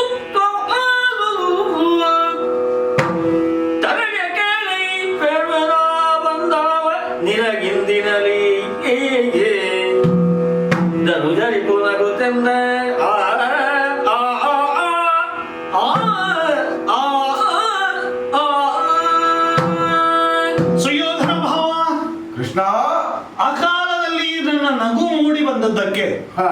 ಅನ್ಯಥಾ ಭಾವಿಸಕೂಡದು ಅಂತ ಮೊದಲಿಗೆ ಪ್ರಾರ್ಥನೆ. ಅಲ್ಲ, ನೀನು ನಗಾಡ್ಲಿಕ್ಕೆ ಬಂದದ್ದು. ಇಲ್ಲದೇ ಇದ್ರೆ ಇದರಲ್ಲಿ ಇಂತಹ ಧನಸ್ಸುಂಟು ಎಂಬುದಾಗಿ ಈಗಲೇ ನಮಗೆ ಗೊತ್ತಾದ್ರು. ಅಲ್ಲ, ಅವ ಸ್ವಲ್ಪ ಒಳ್ಳೆಯವನಾಗಿದ್ದ, ಅವನು ಹಾಳು ಮಾಡಿದ್ದು ನೀನು. ನಿನ್ನೆ ರಾತ್ರಿ ಇಡೀ ಅವನ ತಲೆ ಹಾಳು ಮಾಡಿ ಇಲ್ಲಿ ಒಂದು ಬೆಲ್ಲೂರಿ ಹಾಗೆ ನೀನು ಮಾಡಿದವನು ನೀನು. ನಿನಗೆ ನಗುವಂತದ್ದು. ಒಂದು ಮಾತು ಹೇಳಿದರೆ ನಂಬುತ್ತೀಯೋ ಬಿಡ್ತೀಯೋ ನಿನಗೇ ಬಿಟ್ಟದ್ದು. ಇಷ್ಟಾಗಬೇಕು ಅಂತ ಖಂಡಿತವಾಗಿಯೂ ನಿರೀಕ್ಷಿಸಿದವನಲ್ಲ ನಾನು. ನಿನಗೆಲ್ಲ ಗೊತ್ತುಂಟು. ಸಂಧಿ ವಿಗ್ರಹಿಯಾಗಿ ಬಂದ ನನಗೆ ಇಲ್ಲಿರುವಂತಹ ಬಿರುಕನ್ನು ಮುಚ್ಚಬೇಕು, ಶಾಶ್ವತವಾಗಿ ಅದಕ್ಕೊಂದು ಪರಿಹಾರ ಮಾಡಬೇಕು ಎನ್ನುವ ಒಂದೇ ಲಕ್ಷ್ಯ ಇದ್ದದ್ದು. ಆದ್ರೆ ನೀನು ಏನು ಮಾಡಿದೆ? ಅದಕ್ಕೆ ಆಸ್ಪದವನ್ನೇ ಕೊಡ್ಲಿಲ್ಲ. ಇದರ ಹೋದ್ದರಿಂದ ನನಗೇನು ತಲೆಬಿಸಿ ಏನೂ ಇಲ್ಲ. ಇನ್ನು ಅನೇಕ ಮಂದಿ ನಮ್ಮವರಿದ್ದಾರೆ, ಇವನ್ನೆಲ್ಲ ನಂಬಿ ನಾನು ಒಂದು ವೇಳೆ ನಿನಗೆ ತಲೆಬಿಸಿ ಇರ್ತಿದ್ರೆ ಸ್ಥಿತಿ ಇಷ್ಟು ಮುಂದುವರಿಯುತ್ತಲೂ ಇರಲಿಲ್ಲ. ಗಜಪುರದಲ್ಲಿ ಉಳಿದವರಿಗೆ ತಲೆಬಿಸಿ ಮಾಡಿ ಹಾಕಿದವ ನೀನು. ಆದ ಕಾರಣ ವಿದುರ ಹೋದದ್ದು ನಿನಗೆ ವಿಚಾರವಲ್ಲ, ಬ್ರಹ್ಮ ಹಾಕಿದ್ದವರಿಗೆ ಅದು ಪ್ರಧಾನವಾದ ವಿಚಾರವೇ.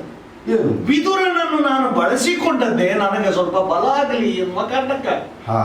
ಆದ್ರೆ ನಿನ್ನ ವ್ಯವಹಾರವನ್ನು ನೋಡುವಾಗ ವಿದುರ ಕೆಲವು ಕಾಲ ಆಯಿತು ಇಲ್ಲಿಗೆ ಬಾರದೆ ಅಂತ ನಾನು ತಿಳ್ಕೊಂಡದ್ದು. ಯಾಕೆ? ಅವನಿಗೆ ಎಲ್ಲಿ ಮಾನ್ಯತೆ ಸಿಕ್ಕುವುದಿಲ್ಲೋ, ಎಲ್ಲಿ ಸ್ಥಾನಮಾನ ಸಿಗುವುದಿಲ್ವೋ ಅಲ್ಲಿಗೆ ಅಂತಹ ಅನುಭವಿಯಾದವನು ಯಾಕೆ ಬರ್ತಾನೆ ಹೇಳು ಅಲ್ವೋ. ಆದ ಕಾರಣ ಇಷ್ಟೂ ನಡೆದು ಹೋಯಿತು ಎನ್ನುವ ಖೇದದೊಂದಿಗೆ ವಿಷಾದದೊಂದಿಗೆ ನಾನು ತೊಡಗಿಕೊಳ್ತೇನೆ. ಅಯ್ಯ, ನೀನು ಆಕ್ಷೇಪದ ಸುರಿಮಳೆಯನ್ನೇ ಸುರಿಸ್ತಿ. ನಮ್ಮಲ್ಲಿಗೆ ಬರಲಿಲ್ಲ, ನೀನು ಅಲ್ಲಿಗೆ ಹೋದೆ. ಅಯ್ಯ, ಸಂಧಿ ವಿಗ್ರಹಿಯಾಗಿ ಬಂದವ ನಾನು, ರಾಯಭಾರದ ಹೊಣೆಯನ್ನು ಹೊತ್ತು ಬಂದವನು ನಾನು. ಕೇವಲ ದೌತ್ಯದಲ್ಲಿ ಬಂದದ್ದಲ್ಲ, ದೂತನಾಗಿ ಬಂದದ್ದಲ್ಲ. ಪಾಂಡವರಲ್ಲಿಗೆ ನೀನು ಕಳುಹಿಸಿದ ಸಂಜಯರೋ ಇನ್ನೊಬ್ಬರೋ ಮತ್ತೊಬ್ಬರೋ ಎಲ್ಲರೂ ನೀನು ಹೇಳಿದ್ದನ್ನು ಚಾಚೂ ತಪ್ಪದೆ ತಿಳಿಸಬೇಕಾದ ಸಂದೇಶಕಾರರು ಮಾತ್ರವಾಗಿದ್ದರು. ಆದರೆ ಕೃಷ್ಣ ಹಾಗಲ್ಲ. ಕಡುಗವಾಗಲಿ ನೀತಿಯಾಗಲಿ ಅಲ್ವಾ, ಕೃಷ್ಣ ಬರ್ತಾನೆ ಅಂತಲ್ವ ನನ್ನನ್ನು ಕಳಿಸಿದ್ದು. ಅದರ ಅರ್ಥ ಏನು? ಖಡುಗವನ್ನು ಅಗಲಿ ಹೋಗುವಂತೆ ಮಾಡಿ ನೀತಿಯೇ ಶಾಶ್ವತವಾಗಿ ಉಳಿಯುವ ಹಾಗೆ ಮಾಡಲಿ. ಒಡೆಯ ಯಾವ ಕಾರಣಕ್ಕೂ ಒಡೆದಾಡುವ ನೀತಿಯನ್ನು ತೋರಿಸದೇ ಇರುವ ಕೃಷ್ಣ ಬರ್ತಾನೆ ಅಂತ ಧರ್ಮರಾಯ ನನ್ನನ್ನು ಕಳಿಸಬೇಕಿದ್ರೆ ಅಷ್ಟು ಹೊಣೆಗಾರಿಕೆ ನನ್ನಲ್ಲಿ ಉಂಟು ಅಂತ ಅರ್ಥ, ಅಷ್ಟು ನಿರೀಕ್ಷೆ ನನ್ನಲ್ಲಿ ಮೂಡಿಸಿಕೊಂಡು ಉಂಟು ಅಂತ ಅರ್ಥ. ಹಾಗಿರುವಾಗ ರಾಯಭಾರವನ್ನು ಹೊತ್ತುಕೊಂಡು ಬಂದಂತಹ ನನಗೆ ಸಹಜವಾಗಿ ರಾಜತಂತ್ರಕ್ಕೆ ಅನುಗುಣವಾದ ಕೆಲವು ನಿಬಂಧನೆಗಳು ಅನ್ವಯವಾಗ್ತವೆ. ಈಗ ನಿನಗೆ ಪಾಂಡವರ ಮೇಲೆ ಅನುಗ್ರಹದ ಬುದ್ಧಿ ಇಲ್ಲ. ಪಾಂಡವರಿಗೆ ನಿನ್ನ ಮೇಲೆ ಯುಧಿಷ್ಠಿರ ಒಬ್ಬರನ್ನು ಹೊರತುಪಡಿಸಿದರೆ ಹಿತವಾದಂತಹ ಮನೋಧರ್ಮವೂ ಇಲ್ಲ. ಅದಕ್ಕೆ ಕಾರಣ ಏನು ಅಂತ ಹುಡುಕಿದ್ರೆ ತೋರು ಬೆರಳನ್ನು ನೀನು ಅವರ ಕಡೆಗೆ ತೋರಿಸಬಹುದು, ಉಳಿದ 4 ಬೆರಳು ನಿನ್ನ ಎದೆ ಕಡೆಗೆ ಇರ್ತದೆ ಎನ್ನುವ ಕಾರಣಕ್ಕಾಗಿ ತಿದ್ದುಪಡಿ ಆರಂಭ ಆಗಬೇಕಾದ್ರೆ ನಿನ್ನಿಂದ ಎನ್ನುವುದರಿಂದ ನೀನು ಸ್ನೇಹದ ವಾತಾವರಣವನ್ನು ನಿರ್ಮಿಸಿಯೇ ಇಲ್ಲ ಪಾಂಡವರ ಮಟ್ಟಿಗೆ. ದುಷ್ಪಾಂಡವ ಪೃಥ್ವಿ ಎನ್ನುವಂತಹ ಸಂಕಲ್ಪವನ್ನು ತಳೆದವ ನೀನು. ನಾನು ಪಾಂಡವರ ಕಡೆಯಿಂದ ಬಂದವ. ಸಂಧಿ ವಿಗ್ರಹಿಯಾದರೂ ನಾನು ಯಾರ ಪರವಾಗಿ ಬಂದದ್ದು? ಯುಧಿಷ್ಠಿರನ ಮುಖವಾಣಿಯಾಗಿ ಇಲ್ಲಿವರೆಗೆ ಬಂದದ್ದು. ಯುಧಿಷ್ಠಿರನ ಬಗೆಗೂ ನಿನಗೆ ಮೃದು ನೀತಿ ಇಲ್ಲ ಎನ್ನುವುದರಿಂದ ನಿನ್ನಲ್ಲಿ ಆರೋಗಣೆ ನಮಗೆ ಅರ್ಹತೆ ಇಲ್ಲ, ಆ ದೃಷ್ಟಿಯಿಂದ. ಇನ್ನೊಂದು, ಭೀಷ್ಮರಲ್ಲಿ, ದ್ರೋಣರಲ್ಲಿ, ಕೃಪರಲ್ಲಿ, ಯಾಕೆ ನಿನ್ನ ತೀರ್ಥರೂಪರಾದಂತಹ ಧೃತರಾಷ್ಟ್ರ ಮಹಾಪ್ರಭುಗಳಲ್ಲಿ ನಾನು ಹೋಗಬಹುದಾಗಿತ್ತು. ಆದರೆ ಅಲ್ಲಿನ ಎಲ್ಲ ವ್ಯವಸ್ಥೆಯನ್ನು ಮಾಡಿಸಿದವನೇ ನೀನು ಅಂತ ನಾನು ಬರುವಾಗಲೇ ತಿಳ್ಕೊಂಡಿದ್ದೆ. ಎಲ್ಲಿಗೆ ನಾನು ಹೋದರೂ ಅದು ನಿನ್ನ ಅನ್ನ ನಾನು ಸ್ವೀಕರಿಸಬೇಕಾದ್ದು. ದುಶ್ಯಾಸನನನ್ನು ಮನೆಯಿಂದಲೇ ಎಬ್ಬಿಸಿದ್ದಿ ಅಂತ ಗೊತ್ತಾಯ್ತು. ಯಾಕೆ? ಕೃಷ್ಣನಿಗಿರಲಿ ದುಶ್ಯಾಸನನ ಮಂದಿರ. ದುಶ್ಯಾಸನನ ಮಂದಿರವನ್ನು ನಾನು ಸ್ವೀಕರಿಸಿದರೆ ಪರಿಣಾಮ ಏನಾದಿತ್ತು? ಸಂಧಿ ವಿಗ್ರಹ ಆಗ್ಲಿಕ್ಕಿಲ್ಲ, ನಿನ್ನ ಜನ ಅಂತಾದಿತ್ತು. ಹಾಗಿರುವಾಗ ಅನ್ನದ ಋಣಕ್ಕೆ ನಾನು ಕಟ್ಟು ಬಿದ್ದೆ. ಅನ್ನದ ಋಣಕ್ಕೆ ಯಾರು ಕಟ್ಟು ಬೀಳುತ್ತಾನೋ ಅವನು ಸಂಧಿ ವಿಗ್ರಹವನ್ನು ಮಾಡುವುದಕ್ಕಾಗುವುದಿಲ್ಲ. ನಿನಗೆ ಬೇಕಾದ ತೀರ್ಮಾನವನ್ನು ತೆಗೆದುಕೊಳ್ಳುವ ಅನ್ನದ ಋಣ ಇದ್ದವ ಅಂತ ಆದೀತು. ಹಾಗಾಗಿ ಹಾಗೊಂದು ಅಪವಾದವೇ ಬೇಡ ಎನ್ನುವ ಕಾರಣಕ್ಕಾಗಿ ಸುಮ್ಮನೆ ಉಳಿದದ್ದು. ಮತ್ತೊಂದು, ನಿನ್ನ ಮಾತಿನಲ್ಲಿಯೇ ಕೆಲವು ತುಣುಕುಗಳಿದ್ದವು. ಗೋವಳ ನೀನು ತೊತ್ತಿನ ಮಗನ ಮನೆಗೆ ಹೋಗದೆ ಮತ್ತೆ ಹೇಗೆ ಹೋಗುತ್ತೀ? ಅಲ್ಲ, ಅದನ್ನು ಅಲ್ಲಗಳೆಯುವುದಿಲ್ಲ ನಾನು. ಗೋವಳನಾಗಿಯೂ ಅರಸೊತ್ತಿಗೆಯಿಂದ ಯಾವಾಗ ಸ್ವೀಕೃತಿ ಬರಲಿಲ್ವೋ ಆವಾಗ ನಾವು ಭೋಜನವನ್ನು ಮಾಡುವುದಕ್ಕಾಗುವುದಿಲ್ಲ. ಯಾಕಾಗುವುದಿಲ್ಲ? ಗೋವಳರಾಯನಿಗೆ ಊಟ ಹಾಕಿ ಅಂತಂದ್ರೆ ಬಾಳೆ ಬಂದು ಬೀಳುವುದು ಅಂಗಳದಲ್ಲಿ ಅಂತಲೇ ನನಗೆ ಗೊತ್ತಿದೆ. ಅಂಗಳದಲ್ಲಿ ಮುಂದೆ ಹೋಗುವುದಕ್ಕೆ ಬಂದವರಲ್ಲ ನಾನು. ಸಮದಂಡಿಯಾಗಿ ಸಮಪಂಕ್ತಿಯಲ್ಲಿ ಯಾವಾಗ ನೀನು ಭೋಜನವನ್ನು ಹಾಕುತ್ತೀಯೋ ಆವಾಗ ಉಣ್ಣುತ್ತೇನೆ ನಾನು. ಹಾಗಿರುವಾಗ ನನಗೆ ಬೇಕಾದ್ದೇನು?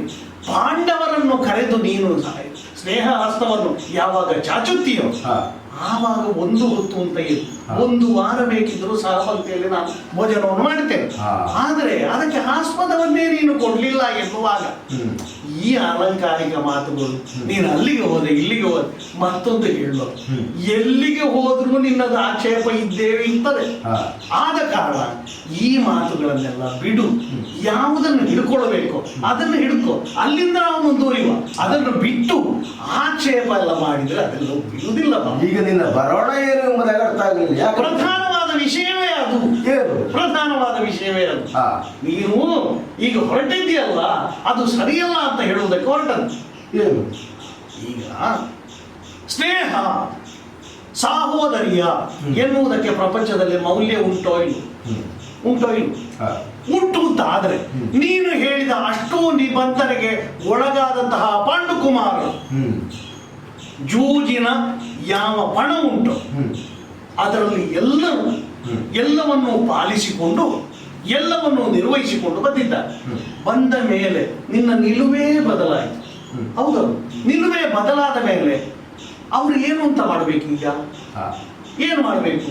ಆದ್ದರಿಂದ ಯಾವುದನ್ನು ಹಿಡ್ಕೊಂಡಿದ್ಯೋ ಅದನ್ನು ಬಿಡು, ಯಾವುದನ್ನು ಬಿಟ್ಟಿದ್ಯೋ ನೀನು ಅದನ್ನು ಹಿಡ್ಕೋ ಅಂತ ಹೇಳುವುದಕ್ಕೆ ನಾನು ಬಂದದ್ದು. ಗೊತ್ತಾಯ್ತಾ? ಅರ್ಥವಾಯ್ತಾ? ಅಲ್ಲ, ಅವರಿಗೆ ಕೊಡಬೇಕಾದನ್ನು ಕೊಡಯ್ಯ. ಈಗ ಸ್ವಲ್ಪ ಸ್ಪಷ್ಟವಾಗಿ ಹೇಳಿದ್ರೆ ಒಳ್ಳೆಯದು.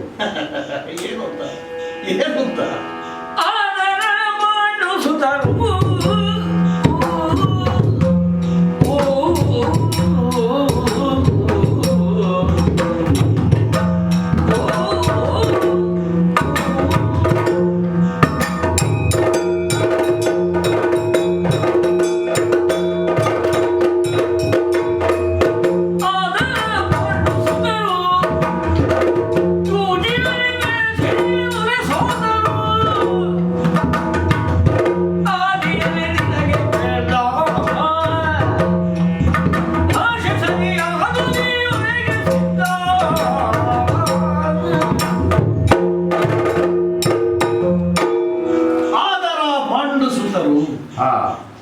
ಇಲ್ಲದಿದ್ದರೆ ಪಾಂಡವರು ಎನ್ನುವ ವರ್ಗೀಕರಣವೇ ಇಲ್ಲ ನಮ್ಮಲ್ಲಿ.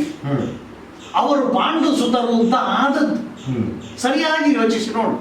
ಕುರು ವಂಶದಲ್ಲಿ ಜನಿಸಿದ ಮೇಲೆ ಎಲ್ಲರೂ ಕೌರವರೇ ಅಲ್ವ? ಹೌದೌದು. ದಶರಥನ ಮಕ್ಕಳೆಲ್ಲರೂ ದಶರಥಿಗಳೇ ಎನ್ನುವಾಗ ಕೌರವರು ಪಾಂಡವರು ಅಂತ ಮಾಡಿತು ನಿನ್ನ ಹಾಗಿದ್ದವರ ನೇತೃತ್ವದಲ್ಲಿ. ಇಲ್ಲದೇ ಇದ್ದರೆ ನಾನು ಉದ್ದೇಶಪೂರ್ವಕವಾಗಿ ಕೆಲವೊಬ್ಬ ಯುಧಿಷ್ಠಿರನ್ನು ಕರೆದದ್ದು ಉಂಟು ಕೌರವ ಅಂತ. ಯಾಕೆ? ಸ್ವಸ್ವರೂಪ ಜ್ಞಾನವನ್ನು ಮರೆಯುವುದು ಬೇಡ ಎನ್ನುವ ಕಾರಣಕ್ಕಾಗಿ. ಆದರ ಪಾಂಡು ಸುತ್ತರು ಮೇದಿನಿಯ ಊರೇ ಸೋತರು.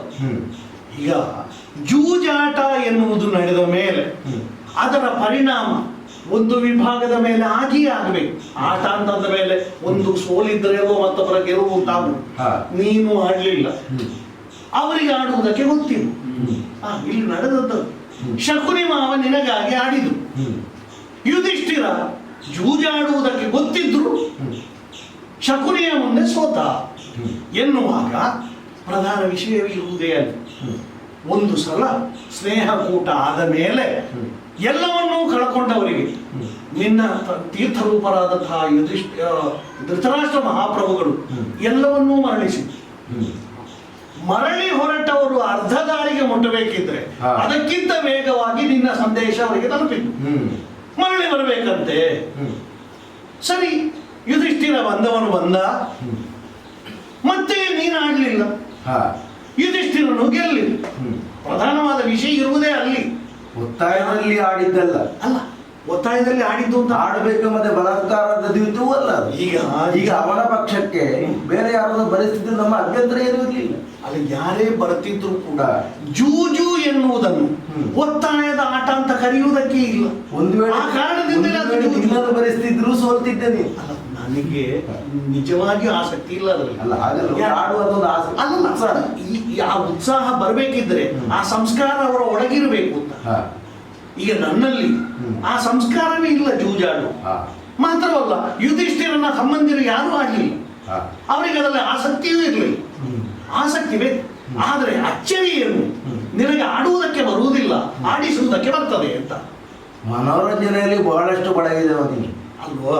ಹೌದು, ಕೊಳಲನಾಟದಿಂದ ಹೌದು. ಎಷ್ಟು ಮಂದಿ ಸ್ತ್ರೀಯರು ಬರ್ತಾರೆ ನಿನ್ನ ಹಿಂದೆ, ಗೋವುಗಳು ಬರ್ತಾರೆ. ಹೌದಪ್ಪ. ಆದ ಕಾರಣ ಮದುವೆಯಾದ ಹೆಂಡತಿಯೂ ಗಂಡನನ್ನು ಬಿಟ್ಟು ಬರ್ತಾರೆ ಎನ್ನುವ ಕಾರಣಕ್ಕೆ ನನಗೆ ಬಾರು ಕೋಲು ಎನ್ನುವುದೇ ಬೇಕಾಗಲಿಲ್ಲ ನೋಡಿ. ಅದರ ಅರ್ಥ ಏನು? ಮಾನದಂಡ ಎನ್ನುವುದನ್ನು ಪ್ರಪಂಚ ಯಾವುದನ್ನು ಗುರುತಿಸ್ತದೋ ಆ ಲೆಕ್ಕಾಚಾರಕ್ಕೆ ಒಳಗಾದವನಲ್ಲ ನಾನು ಅಂತ, ಆ ಗಣನೆಗೆ ಸಿಕ್ಕಿದವನಲ್ಲ. ನಿನಗಿಂತ ಕಲೀಲಿಕ್ಕೆ ಯಾವುದು ಬಾಕಿ ಇಲ್ಲ, ಎಲ್ಲ ಕಲ್ತವ. ಗುರುಗಳು ಆವತ್ತೇ ಹೇಳಿದ್ದಾರೆ, ಸಾಕುಮಾರಾಯ ಒಮ್ಮೆ ಹೋಗಿಬಿಡಿ ಇಲ್ಲಿಂದ ಅಂತ ಶಾಂತಿ ಪರಿ. ಅದೇ ಬಂದ್ರೆ ನೀನು ಹೋಗ್ಲಿಕ್ಕೆ ಕಷ್ಟ, ಕಳಿಸ್ಲಿಕ್ಕೆ ಕಷ್ಟ ಅಂತ.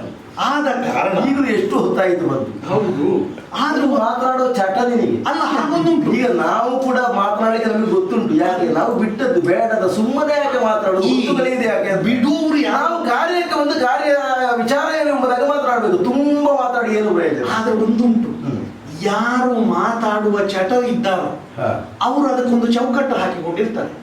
ಉಳಿದವರು ಏನು ಎಲ್ಲೆಲ್ಲಿ ಏನೇನು ಮಾತಾಡ್ತಾರೋ ಅವರಿಗೇ ಗೊತ್ತಿಲ್ಲ.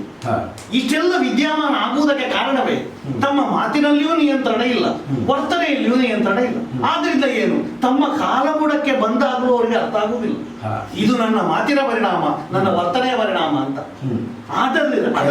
ಮಾತುಗಳಿದಾಗ ನಿದ್ರೆ ಬರ್ತದೆ. ಹೌದು, ಮತ್ತೆ ಕೆಲವರನ್ನು ನೋಡಿದ್ರೆ ಕೆಲವರ ನಿದ್ದೆ ಹೋಗಿ ಬಿಡ್ತದೆ, ಆಮೇಲೆ ನಿದ್ದೆ ಎನ್ನುವುದೇ ಇಲ್ಲ. ಹಾಗೆ ಯಾವ ಮಜಲಿನಿಂದ ನೋಡಿದ್ರು ಜೀವನಕ್ಕೊಂದು ಉದಯ ಅಂತ ಕಾಣುವುದಿಲ್ಲ. ಈ ದೃಷ್ಟಿಯಿಂದ ನೋಡಿದಾಗ ಈಗ ಬಂದವನೇ ನೀನು ಬೇಡುವ. ಹೌದಪ್ಪ, ನಾನು ಬಂದ್ರೆ ಯಾರ ನಿದ್ದೆಯೂ ಹಾಳಾಗುವುದಿಲ್ಲ, ನಿದ್ದೆ ಬರದವನಿಗೂ ಬರ್ತದೆ. ನಿನ್ನ ಹಾಗಿದ್ದವರು ಬರ್ತಾರೆ ಅಂತ ಆಗುವಾಗಲೇ ಅಲ್ಲಿ ಇದ್ದ ಶಾಂತಿ ನೆಮ್ಮದಿ ಎಲ್ಲವೂ ಹಾಳಾಗ್ತದೆ. ಆದ್ರಿಂದ ಅದನ್ನು ಸರಿಪಡಿಸುವ ಅಂತ ಬಂದದ್ದು. ಈಗ ಆದರ ಪಾಂಡು ಸುತರು ಜೂಜಿನಲ್ಲಿ ಉರೆ ಸೋತರು, ಭೂಮಿಯನ್ನೆಲ್ಲ ಮೇದಿನಿಯನ್ನೆಲ್ಲ ಉರೆ ಸೋತರು. ಯಾಕೆ? ಅವರು ಸೋತ ಕಾರಣದಿಂದ. ಈಗ ಒಂದು ವೇಳೆ ನೀನು ಸೋತಿದ್ದರೆ ನೀನು ಹೋಗ್ಬೇಕಿತ್ತು, ಆದ್ರೆ ಆಡಿದವನು ನೀನಲ್ಲ, ಸೋತದ್ದವು. ಪ್ರಧಾನ ವಿಷಯ ಇರುವುದಲ್ಲ. ಬೇಡ ಅಂತ ಅವ ಹೇಳೂ ಇಲ್ಲ. ಅಲ್ಲ, ಬೇಡ ಅಂತ ಹೇಳುವುದಕ್ಕೆ ಮಾವ ಆಡೋದು ಬೇಡ ಅಂತ ಅವ ಹೇಳೂ ಇಲ್ಲ. ಅಲ್ಲ, ಆಡಿದ್ದ ಹೌದಲ್ಲ, ಆಡಿದ್ದು ಹೌದು ಅಂತ ಆದ ಮೇಲೆ, ಸೋತದ್ದು ಹೌದು ಅಂತ ಆದ ಮೇಲೆ ಚಾಚೂ ತಪ್ಪದೆ. ಈಗ ಪ್ರಧಾನವಾದ ಅಂಶ ಇದ್ದದ್ದು ಯುಧಿಷ್ಠಿರ ದೇವನ ಮೇಲೆ. ಆದರೂ ತಮ್ಮಂದಿರು ಅನುಸರಿಸಿದ್ರು. ದ್ರೌಪದಿಯು ಅವರನ್ನು ಹಿಂಬಾಲಿಸಿ ಹೋದಳು ಎನ್ನುವಾಗ 12 ವರ್ಷ ವನವಾಸ, 1 ವರ್ಷ ಅಜ್ಞಾತವಾಸ ಎನ್ನುವುದನ್ನು ಪೂರೈಸಿದ ಮೇಲೆ ಏನು ಮಾಡಬೇಕು ಎನ್ನುವ ಒಂದು ಗೊಂದಲವನ್ನು ನಿರ್ಮಿಸಿದವನೇ ನೀನು ಅಂತ. ಈಗ ಅಲ್ಲಿನ ಮಾತುಕತೆ ಪ್ರಕಾರ ಎಲ್ಲವನ್ನೂ ಸಾಂಗವಾಗಿ ಪೂರೈಸಿದ ಮೇಲೆ ಯಥಾ ಒತ್ತಾಯ ಪುರವನ್ನು ಪ್ರವೇಶಿಸಬೇಕು ಅಂತಂದ್ರೆ ಎಲ್ಲವೂ ಮೊದಲಿನ ಹಾಗೆ ಅಂತ ಅವರದ್ದು ಏನಿತ್ತು ಅದನ್ನು ಅವರು ಸ್ವೀಕರಿಸಬೇಕು ಎನ್ನುವುದು ಸಹಜವಾದ ಒಂದು ಒಪ್ಪಂದ ಆಗಿತ್ತು. ಅದನ್ನು ಖಡ್ಗದ ಮೊನೆ ಮೇಲೆ ನಿಲ್ಲಿಸಿದವ ನೀನು. ಖಡ್ಗವಲ್ಲದೆ, ಯುದ್ಧವಲ್ಲದೆ ಪಾಂಡವರಿಗೆ ಗೋಷ್ಪದ ಭೂಮಿಯನ್ನು ಕೊಡಲಾರೆ ಎನ್ನುವುದು ಹೊಸ ಸಿದ್ಧಾಂತವನ್ನು ನೀನು ತಂದಿಟ್ಟೆ ಎನ್ನುವಾಗ ಪಾಂಡವರಿಗೆ ಮಾತ್ರ ಅಲ್ಲ, ಇಡೀ ಪ್ರಪಂಚಕ್ಕೆ ದಿಗ್ಭ್ರಮೆ ಆಯ್ತು. ಹಾಗಿರುವಾಗ ಅದು ಸರಿಯಾದ ಕ್ರಮ ಅಲ್ಲ ಅಂತ ಹೇಳುವುದಕ್ಕೆ ನನ್ನ ಸಹಿತವಾಗಿ ಅನೇಕರು ಪ್ರಯತ್ನಿಸಿದರು. ಯಾರದ್ದು ನಡೆಯಲಿಲ್ಲ ಎನ್ನುವಾಗ ಕೃಷ್ಣನ ಮೇಲೆ ಅಪಾರವಾದ ನಿರೀಕ್ಷೆ ಇರಿಸಿಕೊಂಡು ನನ್ನನ್ನು ಕಳಿಸಿದ್ದೀಯ. ನೀನೊಮ್ಮೆ ಮಾತನಾಡಿದರೆ ಸರಿಯಾದೀತು. ಹಾಗಾಗಿ ಸರಿಪಡಿಸುವ ಉದ್ದೇಶದಿಂದ ಬಂದ ನಾನು ನಿನ್ನಲ್ಲಿ ಹೇಳ್ತಾ ಇದ್ದೇನೆ, ನೀನು ದೊಡ್ಡ ಮನಸ್ಸು ಮಾಡಿ ಪಾಂಡವರಿಗೆ ಈ ಎಲ್ಲವನ್ನು ಮರಳಿಸಬೇಕು. ಮರಳಿಸಿದೆ ಅಂತ ಆದಾಗ ಏನಾಗ್ತದೆ, ನಿನಗೂ ಒಂದು ಒಳ್ಳೆಯ ಹೆಸರು ಬರ್ತದೆ. ಯಾಕೆ? ನಿನ್ನ ಉದ್ದೇಶ ಇದ್ದದ್ದು ಪಾಂಡವರನ್ನು ಸೋಲಿಸಬೇಕು ಅಂತ.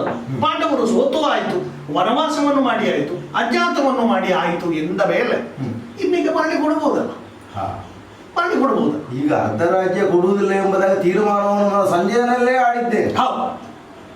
ಆಮೇಲೆ ನಿನ್ನ ಅಭಿಪ್ರಾಯ ಎಂತದ್ದು? ಅದಕ್ಕೂ ಒಂದು ಪರಿಮಾರ್ಜನೆಯನ್ನು ಯುಧಿಷ್ಠಿರ ದೇವ ನನಗೆ ಕಳಿಸಿದ್ದ. ಏನು? ಅರ್ಧ ರಾಜ್ಯವನ್ನು ನಿನಗೆ ಕೊಡುವುದಕ್ಕೆ ಎಷ್ಟಕ್ಕೂ ಮನಸ್ಸಿಲ್ಲ, ಕೊಡುವುದಿಲ್ಲ. ಅದು ಚಕ್ರವರ್ತಿತ್ವಕ್ಕೆ ಭೂಷಣವಾದಂತಹ ಒಂದು ನಿಲುವು ಅಂತ ನೀನು ಹೇಳುವುದಿದ್ದರೆ 5 ಗ್ರಾಮವನ್ನಾದರೂ ಕೊಟ್ಟರೆ ಸಾಕು ಅಂತ ಹೇಳಿ. ಇನ್ನು ಸ್ವಲ್ಪ ಕಳೆದ್ರೆ ಇಳಿಲಿಕ್ಕಿಲ್ಲ ಅಲ್ಲ? ಅಲ್ಲ ಅಲ್ಲ ಅಲ್ಲ, ನೋಡುವ. ಅಲ್ಲ, 2 ಇಳಿದಿತ್ತ.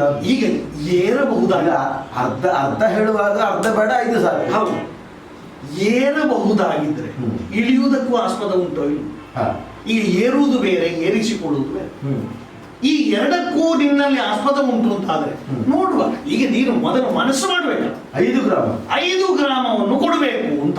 ಯಾವುದು ಯಾವುದು ಅಂತ ನಾನು ಹೇಳಬೇಕು? ಅಲ್ಲ, ನೀನೇ ದೊಡ್ಡ ಮನಸ್ಸು ಮಾಡಿ ಕೊಟ್ಟರು ಆದೀತು. ಅಲ್ಲ, ಹೇಳುವುದನ್ನು ನೀನು ಹೇಳಪ್ಪ, ಆಮೇಲೆ ಆಲೋಚನೆ ಮಾಡುವ.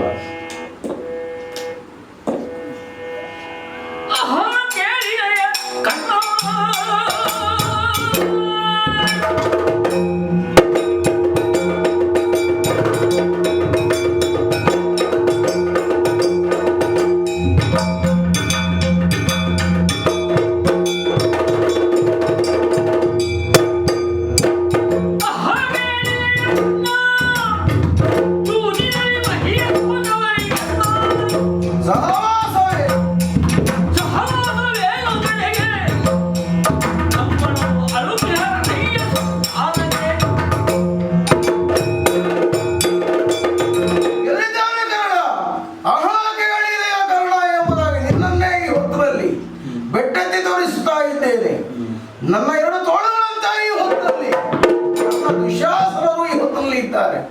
ಆದ್ದರಿಂದಲೇ ಪ್ರತಿಯೊಂದು ಸಂದರ್ಭದಲ್ಲಿಯೂ ಕೂಡ ಕರ್ಣ ದುಶ್ಯಾಸನ ಎಂಬುದಾಗಿ ನಿಮ್ಮನ್ನೇ ನಾನು ಈ ಹೊತ್ತರಲ್ಲಿ ದೃಷ್ಟಿ ಹಾಯಿಸಿ ನೋಡುವುದು. ಜೂಜಿನಲ್ಲಿ ಬೇದಿರಿಯನ್ನು ಸೋತಂತಹ ಪಾಂಡವರು ಈ ಹೊತ್ತಿನಲ್ಲಿ ಪುನಃ ಅವರು ಈ ಹೊತ್ತಲ್ಲಿ ಕೇಳ್ತಾ ಇದ್ದಾರೆ, ನಮಗೆ ಅರ್ಧ ರಾಜ್ಯ ಬೇಡ, 5 ಗ್ರಾಮವನ್ನಾದರೂ ಕೊಡು ಎಂಬುದಾಗಿ. ಕೊಡಬಹುದು ಎಂಬುದಾಗಿ ಆಲೋಚಿಸಿಕೊಳ್ಳುವಾಗ ಖಂಡಿತ ಕೊಡುವಂತಹ ತೀರ್ಮಾನವನ್ನು ಕೈಗೊಂಡವನು ನಾನಲ್ಲ. ಇವ ಯಾರು? ಅಟ್ಟಿದ್ದಾರೆ.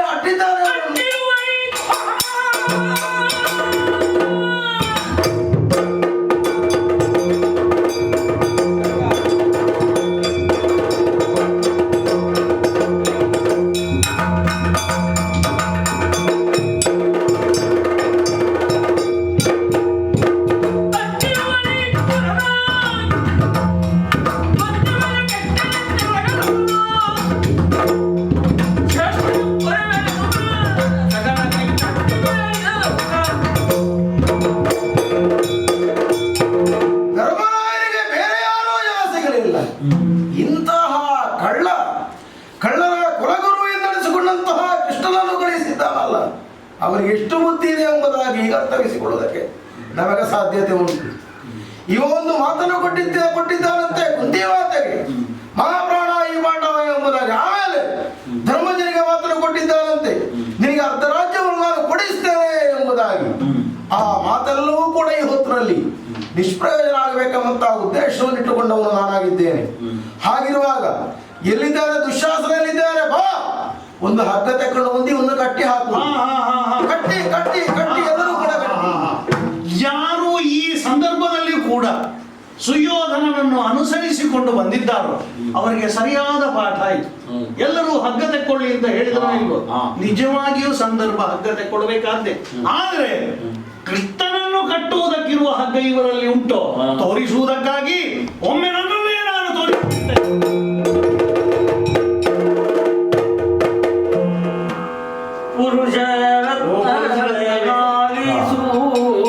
ಆಲಿಸಬೇಕು.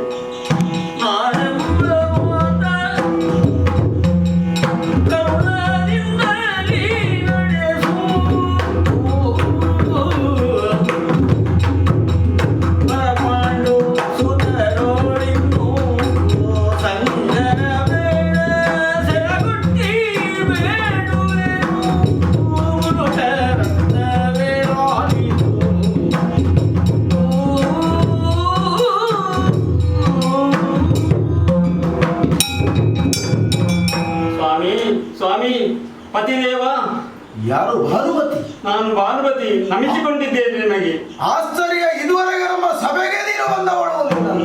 ಇಂದು ಸಭಾ ಪ್ರವೇಶವನ್ನು ಮಾಡಿ ಕಣ್ಣೀರನ್ನು ಸುರಿಸುತ್ತಾ ಇವತ್ತು ನನ್ನ ಪಾದಾರವಿಂದಗಳಿಗೆ ಎರಗಿದವಳು ನೀನಾಗಿದ್ದಿ. ಹೌದು ಸ್ವಾಮಿ. ಎರಡು ಕೈಗಳಿಂದ ಬೀದಪತ್ತಾ ಇದ್ದೇನೆ, ಕಣ್ಣೀರನ್ನು ಸೆರಗರಿಂದ ಒರೆಸಿದವ ನಾನು. ನಿನ್ನ ಪರ್ವಣ ಏನಾಯಿತು? ಯಾಕಾಗಿ ಈ ರೀತಿಯಾದಂತಹ ಕಣ್ಣೀರು ನನಗೆ? ಸ್ವಾಮಿ, ಕಣ್ಣಾರೆ ಕಂಡ ಸತ್ಯವನ್ನು ವಿಮರ್ಶಿಸದೆ ಹೋದರೆ ತಪ್ಪಾದೀತು ಸ್ವಾಮಿ. ಏನನ್ನು ಕಂಡವಾಳು ನೀನು? ಆ ವೇಣುಗೋಪಾಲನ ಹಾ. ಮಾಯಾ ಲೀಲೆಗಳನ್ನು ಕಣ್ಣಾರೆ ಕಂಡು ನನ್ನ ಮನಸ್ಸು ಗಾಬರಿಯಾಗಿದೆ ಸ್ವಾಮಿ. ಈಗ ಗಾಬರಿಯಾಗುತ್ತಾ ಉಂಟು. ಹಾ.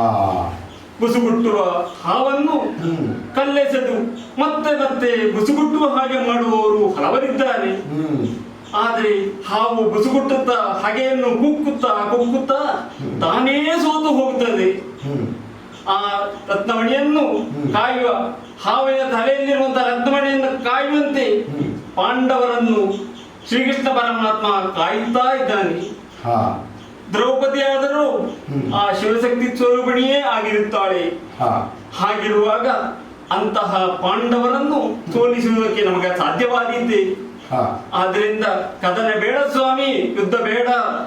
ಆದಷ್ಟು ಬೇಗ ನಾನು ನಿಮ್ಮಲ್ಲಿ ಬೇಡ್ತಾ ಇದ್ದೇನೆ, ನನ್ನ ಮಾಂಗಲ್ಯ ಭಾಗ್ಯವನ್ನು ಉಳಿಸಿಕೊಡಿ ಸ್ವಾಮಿ. ನನ್ನ ಮಾಂಗಲ್ಯ ಭಾಗ್ಯ ಉಳಿಸಿಕೊಡಿ. ಸೀತಾದೇವಿಯ ದಶಕಂಠಗಾದ ಪ್ರೀತಿಯ ನೆನೆದಿರಿದು ಭೂತಳಗಾಗಿ ಕುಂತಿಯ ಸುತರೋಳು ವಿಧಾನ ಬಿಟ್ಟುವರೆ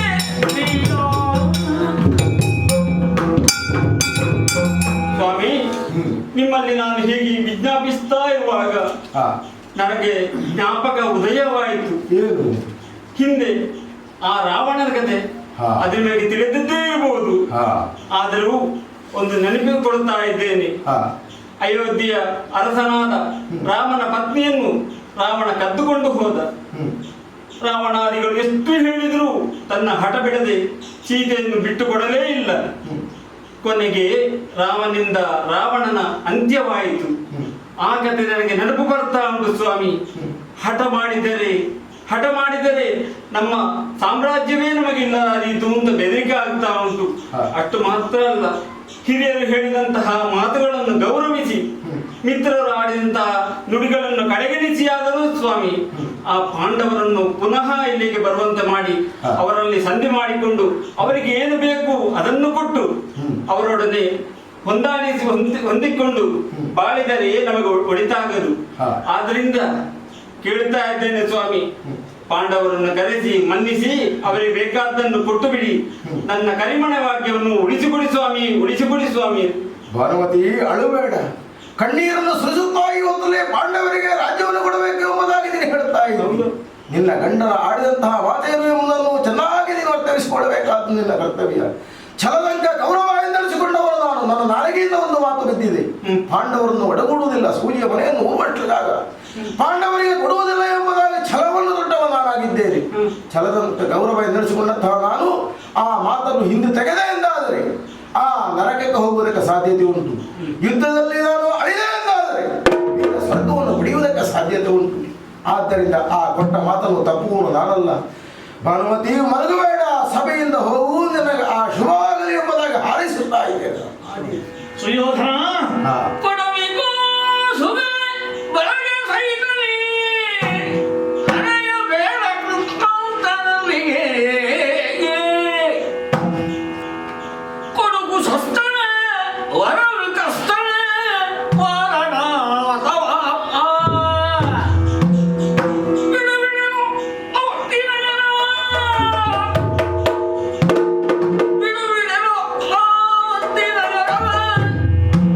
ಒಡನೆ ಸಕಲ ಪ್ರಸ್ತವನು ಸಹ ತಡೆಯದೆ ಧರ್ಮನಿಗೆ ಸಾವನೊಳೆಂದನ ಸುರಾರಿ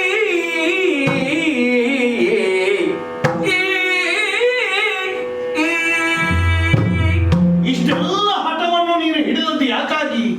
ನಶ್ವರವಾದಂತಹ ಪೊಡವಿ, ಪೊಡವಿಗೂ ಸುಖವೇ ಎಲ್ಲವೂ. ಇದು ನನ್ನ ಮೊದಲ ಮಾತಲ್ಲ. ಯಾವಾಗ ನನ್ನ ಸಹಾಯ ಬೇಕು ಅಂತ ಆವತ್ತು ದ್ವಾರಕಾವತಿಗೆ ನೀನು ಅರ್ಜುನನು ಬಂದರೋ ಆವಾಗಲೂ ಹೇಳಿದ್ದು ನಾನು ಇದನ್ನೇ ಮಾತನ್ನು. ನಶ್ವರವಾದಂತಹ ಭೂಮಿಗೆ ಆಸೆ ಪಟ್ಟು ಅದನ್ನೇ ಶಾಶ್ವತವಾಗಿ ನನ್ನ ಸ್ವಾಮ್ಯದಲ್ಲಿ ಇರಿಸ್ತೇನೆ ಅಂತ ಹೊರಟವರೆಲ್ಲರೂ ನಾಶವಾಗಿ ಹೋದ್ದೇ ಹೊರತು ಯಾರು ಶಾಶ್ವತರಲ್ಲ ಅಂತ ಪ್ರಪಂಚವೇ ಸಾಕ್ಷಿಯಾಗಿ ನಿಂತಿದೆ. ಯಾಕೆ ಭೂಮಿಯ ಅವಕಾಶವೇ ಇಲ್ಲ ಅಂತ ಹೇಳಿದಂತಹ ಯಾದವರಿಗೆ ನೀರಿನ ಮೇಲೆ ಒಂದು ಪಟ್ಟಣವನ್ನು ನಿರ್ಮಿಸುವುದಕ್ಕಾಯ್ತು ಯಾದವರಿಗೆ ಅಂತಂದ್ರೆ ಅದರ ಅರ್ಥ ಏನು? ಭೂಮಿ ಎನ್ನುವುದು ನಶ್ವರೂ ಹೌದು, ಎಲ್ಲಿಯೂ ನಿರ್ಮಿಸಬಹುದಾದ್ದು ಹೌದು ಅಂತ ಮನಸ್ಸಿದ್ದವರಿಗೆ ಮಾರ್ಗ ಉಂಟು ಅಂತ ಅದರ ಅರ್ಥ.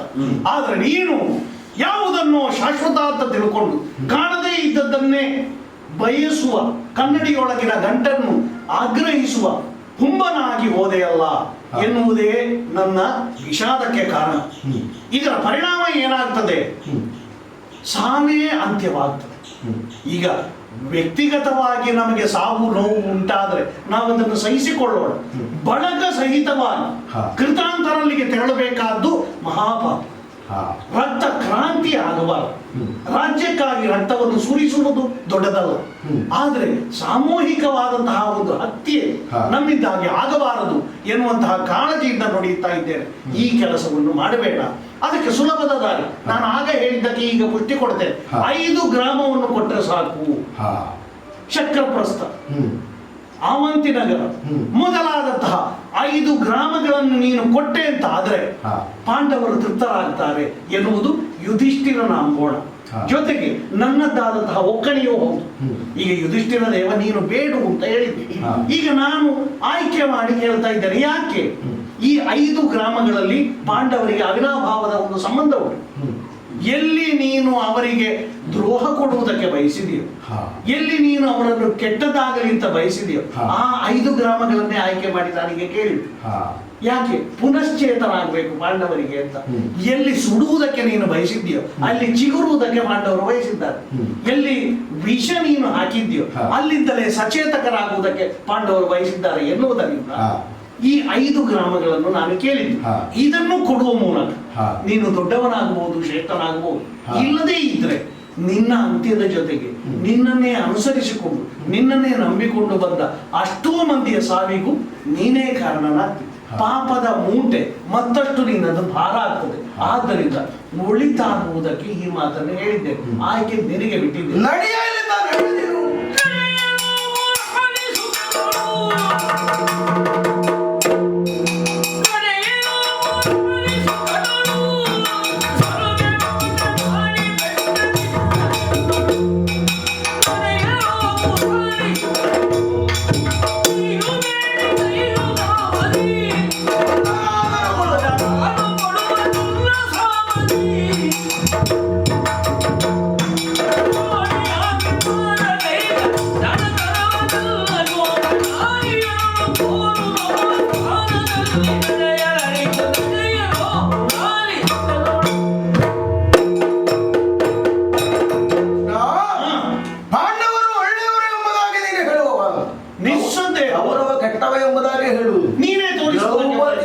ಕೆಟ್ಟವಳು ಯಾರೂ ಇಲ್ಲ ಎಂಬುದಾಗಿ ಹೇಳಬೇಕಾಗುತ್ತೆ. ಇಲ್ಲದೇ ಇದ್ರೆ ಇಂದ್ರಪ್ರಸ್ಥದಲ್ಲಿ ರಾಜಸೂಯಾದ್ವರದಲ್ಲಿ ಅವಳು ಆಡಿದಂತಹ ಮಾತನ್ನು ಕೇಳಿದಾಗ ಅಷ್ಟು ನನಗೆ ಬೇಸರ ಆಗಿದೆ. ಹಾಗೆ ಆಡಬಹುದು ಅವಳು, ಆಡಬಾರದು. ಆಡಿದ್ದು ತಪ್ಪೇ ಎಂಬುದಾಗಿ ಹೇಳ್ತಾ ಇದ್ದೇನೆ. ಹಾಗಿರುವಾಗ ಕೌರವ ಮಾಡಿದ್ದು ಎಲ್ಲವೂ ಕೆಟ್ಟದ್ದು, ಅವರು ಮಾಡಿದ್ದು ಒಳ್ಳೆಯದು ಎಂಬುದಾಗಿ ನೀನು ಹೇಳ್ತಾ ಇದ್ದೆ. ಅವರ ಪಕ್ಷಪಾತಿಯಾಗಿ ಬಂದವ ನೀನು. ಅದು ಹಾಗಿರಲಿ. ಈಗ ನೀನೊಮ್ಮೆ ಇಲ್ಲಿಂದ ಹೋಗುವುದು ಒಳ್ಳೆಯದು ಎಂಬುದಾಗಿ ಹೇಳ್ತಾ ಇದ್ದೇನೆ. ಯಾಕೆಂದ್ರೆ ನೀನು ಯಾರು ಎಂಬುದನ್ನು ಚೆನ್ನಾಗಿ ನಾನಾಗಿದ್ದೇನೆ. ಒಂದು ಕಾಲದಲ್ಲಿ ನೀನು ವಾಮನನಾಗಿದ್ದೀಯಲ್ಲ, ಬಲಿ ಚಕ್ರವರ್ತಿ ಆಸ್ಥಾನಕ್ಕೆ ಹೋಗಿ ನನಗೆ 3 ಅಡಿ ಜಾಗವನ್ನು ಕೊಡಬೇಕು ಎಂಬುದಾಗಿ ಕೇಳಿಕೊಂಡಾಗ ಪಕ್ಕನೆ ಹೇಳಿದನಂತೆ ಸಂತೋಷದಿಂದ ಕೊಡ್ತಾನೆ ಎಂಬುದಾಗಿ. ನಿನ್ನ ಅಳೆಯುವ ಆ ಕೋಲು ಎಷ್ಟು ಹೇಗುಂಟು ಎಂಬುದಾಗಿ ಯಾರಿಗೂ ಅದನ್ನು ಅಳೆಯುವುದಕ್ಕೆ ಸಾಧ್ಯ. ಒಂದು ಪಾದ ಆಕಾಶದಲ್ಲಿ, ಇನ್ನೊಂದು ಭೂಮಿಯಲ್ಲಿ, ಇನ್ನೊಂದೆಲ್ಲಿ ಇಡಬೇಕೆಂಬುದಾಗಿ ಕೇಳಿಕೊಂಡಾಗ ನನ್ನ ಶಿರದ ಮೇಲೆ ಇಡು ಎಂಬುದಾಗಿ. ಆದ್ರೆ ಒಂದು ಮಾತು ಅವ ಹೇಳಿದ್ದಾನೆ, ದಿನಾ ನನ್ನ ಬಾಗಿಲು ಕಾಯಬೇಕು ಎಂಬುದಾಗಿ ಅವ ಹೇಳಿದ್ದಾನೆ. ನಿನ್ನ ಅವಸ್ಥೆ ಹಾಗಾಗಿ ಹೋಯ್ತಲ್ಲ. ಹಾಗಿರುವಾಗ ನೀನು ಕೇಳುವುದೊಂದು ಮಾಡುವುದೊಂದು. ಈಗ ಅಪಾರ್ಥವನ್ನು ಮಾಡಬೇಡ. ನನ್ನ ಮನೆಯನ್ನು ಕಾಯಿ ಅಂತ ಭಕ್ತನಾದವನು ದೇವರಲ್ಲಿ ಕೇಳಿದ್ರೆ ಬಾಗಿಲ ದೂತನಾಗಿ. ಸರಿ, ಬಾಗಿಲು ಎನ್ನುವುದು ಮನೆಯ ಮುಖ, ಹಾ, ಮನೆಯನ್ನು ಕಾಯಿ ಅಂತಲೇ ನೀನು ಹಾಗೆ ನಿನ್ನ ಹೆಸರು ಮೇಲೆ ಬರುವುದಕ್ಕೆ ಹಾಗೆಲ್ಲ ಪ್ರಚಾರ ಮಾಡಿದ್ದೀನಿ. ಸರಿಯಪ್ಪ. ಈಗ ಈಗ ಏನೇ ಆದ್ರೂ ನನ್ನ ಮಾತನ್ನು ನಿನಗೆ ಕೇಳುವುದಕ್ಕೆ ಮನಸ್ಸಿಲ್ಲ ಅಂತ ಆದ್ರೆ ನನಗೂ ಹೇಳುವುದಕ್ಕೆ ನೀನು ಹೇಳಿದಂತ 5 ಗ್ರಾಮ ಬಿಡು ಗೋವಿನ ಭಾಗವನ್ನು 3 ವರ್ಷ ಜಾಗವನ್ನು ಕೊಡ.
ಪ್ರಪಂಚ ನಿನ್ನನ್ನು ಪಾತಕಿ ಅಂತ ಕರೆದರ ತಪ್ಪೇನು?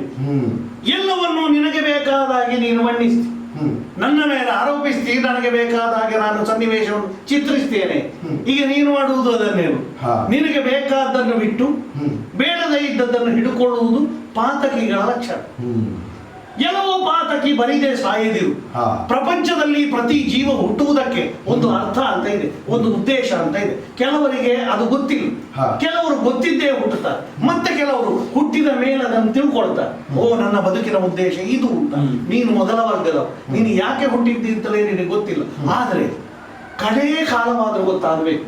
ಸಾವು ಎನ್ನುವುದು ನ್ಯಾಯದ್ದಾಗಬೇಕು.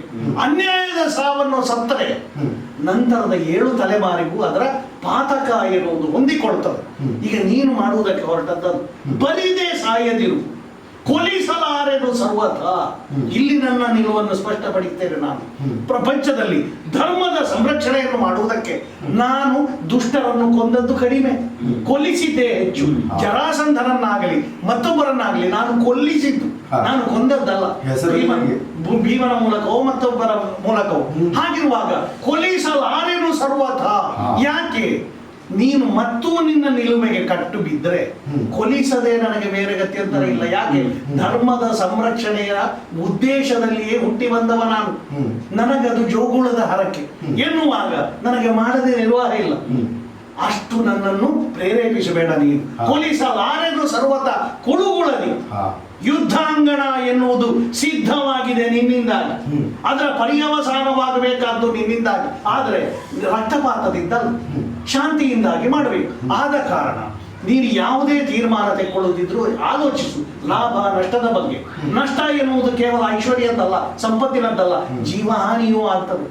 ಒಂದು ಕಾಡು ಸುಟ್ಟು ಕರಕಲಾಗುವಾಗ ಕೇವಲ ಕಾಡು ಮರ ಮಾತ್ರ ಭಸ್ಮವಾಗುವುದಲ್ಲ, ಶ್ರೀಗಂಧದ ಮರವೂ ಅದರಲ್ಲಿ ಇರ್ತದೆ, ಜೊತೆಗೆ ಔಷಧೀಯ ಸಸ್ಯಗಳು ಸುಟ್ಟು ಹೋಗ್ತವೆ. ಆದ್ದರಿಂದ ಜಾಗ್ರತೆ ಮಾಡು. ನಿನಗೆ ಬೇಕಾದ ಹಾಗೆ ಎಲ್ಲವನ್ನು ಚಿತ್ರಿಸಬೇಡ.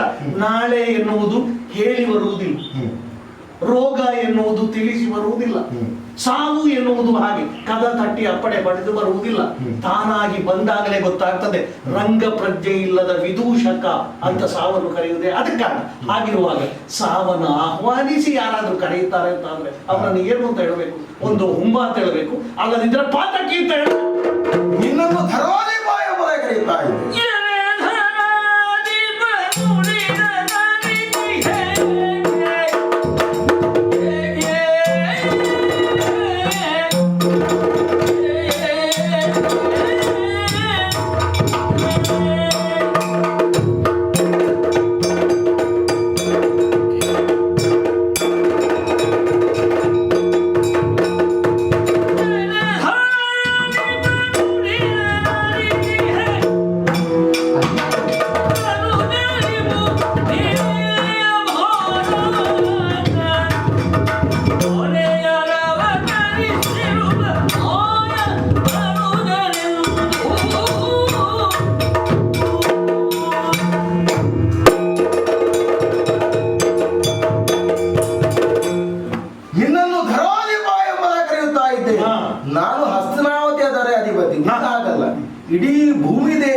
ನೀನಾದ್ದರಿಂದ ನಿನ್ನನ್ನು ಧರಾಧಿಪ ಎಂಬುದಾಗಿ ಹೊತ್ತು ಹೇಳ್ತಾ ಇದ್ದೇನೆ. ಸರಿ.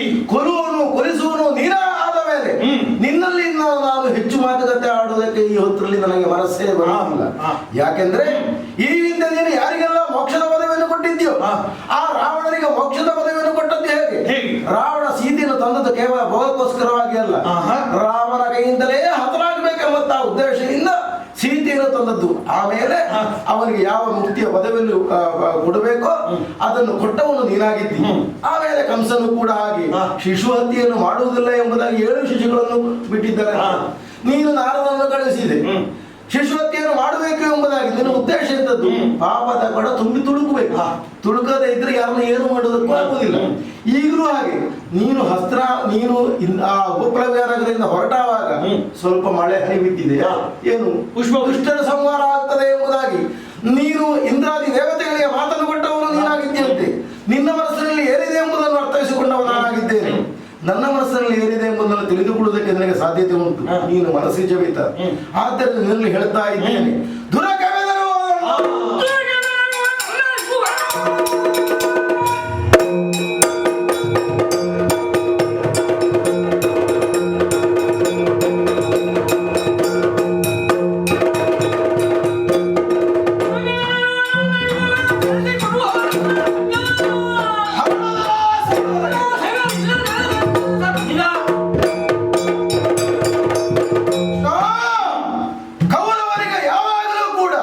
ಸಂಧಾನ ಎಂಬಂತಹ ಮಾತನ್ನು ಕೇಳಿದರೆ ಆಗುವುದಿಲ್ಲ.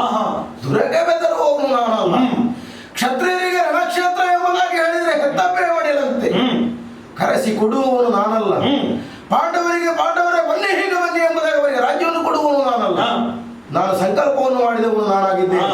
ನಾನು ಕೂಡ ಮೋಕ್ಷದ ಪದವಿಯನ್ನು ಪಡಿಬೇಕು ಎಂಬುದಾಗಿಯೇ ಈ ಹೊತ್ತಿನಲ್ಲಿ ನನ್ನ ಮನಸ್ಸು ಈ ಹೊತ್ತನ್ನು ಹೇಳ್ತಾ ಅಂತ ಕೃಷ್ಣ ಅಂತ ನಿನ್ನಲ್ಲಿ ಕೊನೆಯದಾಗಿ ನಾನು ಈ ಹೊತ್ತಲ್ಲಿ ಹೇಳ್ತಾ ಇದ್ದೇನೆ. ಏನೇ ಮುರಾಂತ ಕಲಾಲಿಸಿ ಹೇಳ್ತಾ ಇದ್ದೇನೆ.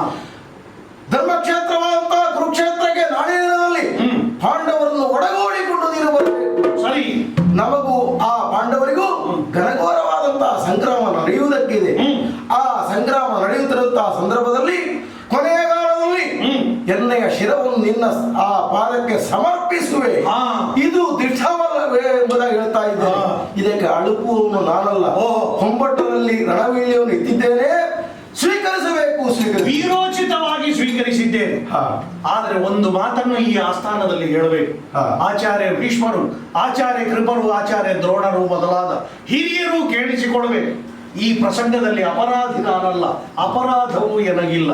ಯಾಕೆ? ಸರ್ವ ಪ್ರಯತ್ನವನ್ನೂ ಮಾಡಿದೆ ಯುದ್ಧವನ್ನು ತಪ್ಪಿಸುವುದಕ್ಕೆ. ಆದರೆ ಪ್ರಯತ್ನ ಎನ್ನುವುದು ನಿಲ್ಲಲಿಲ್ಲ. ಹಿರಿಯರಾದ ನೀವುಗಳಿದ್ದೀರಿ. ನಿಮ್ಮ ಅನುಭವ ಎನ್ನುವುದು ಬಹಳ ದೊಡ್ಡ ಸಂಪತ್ತು. ಅದನ್ನು ಬಳಸಿಕೊಳ್ಳಿ.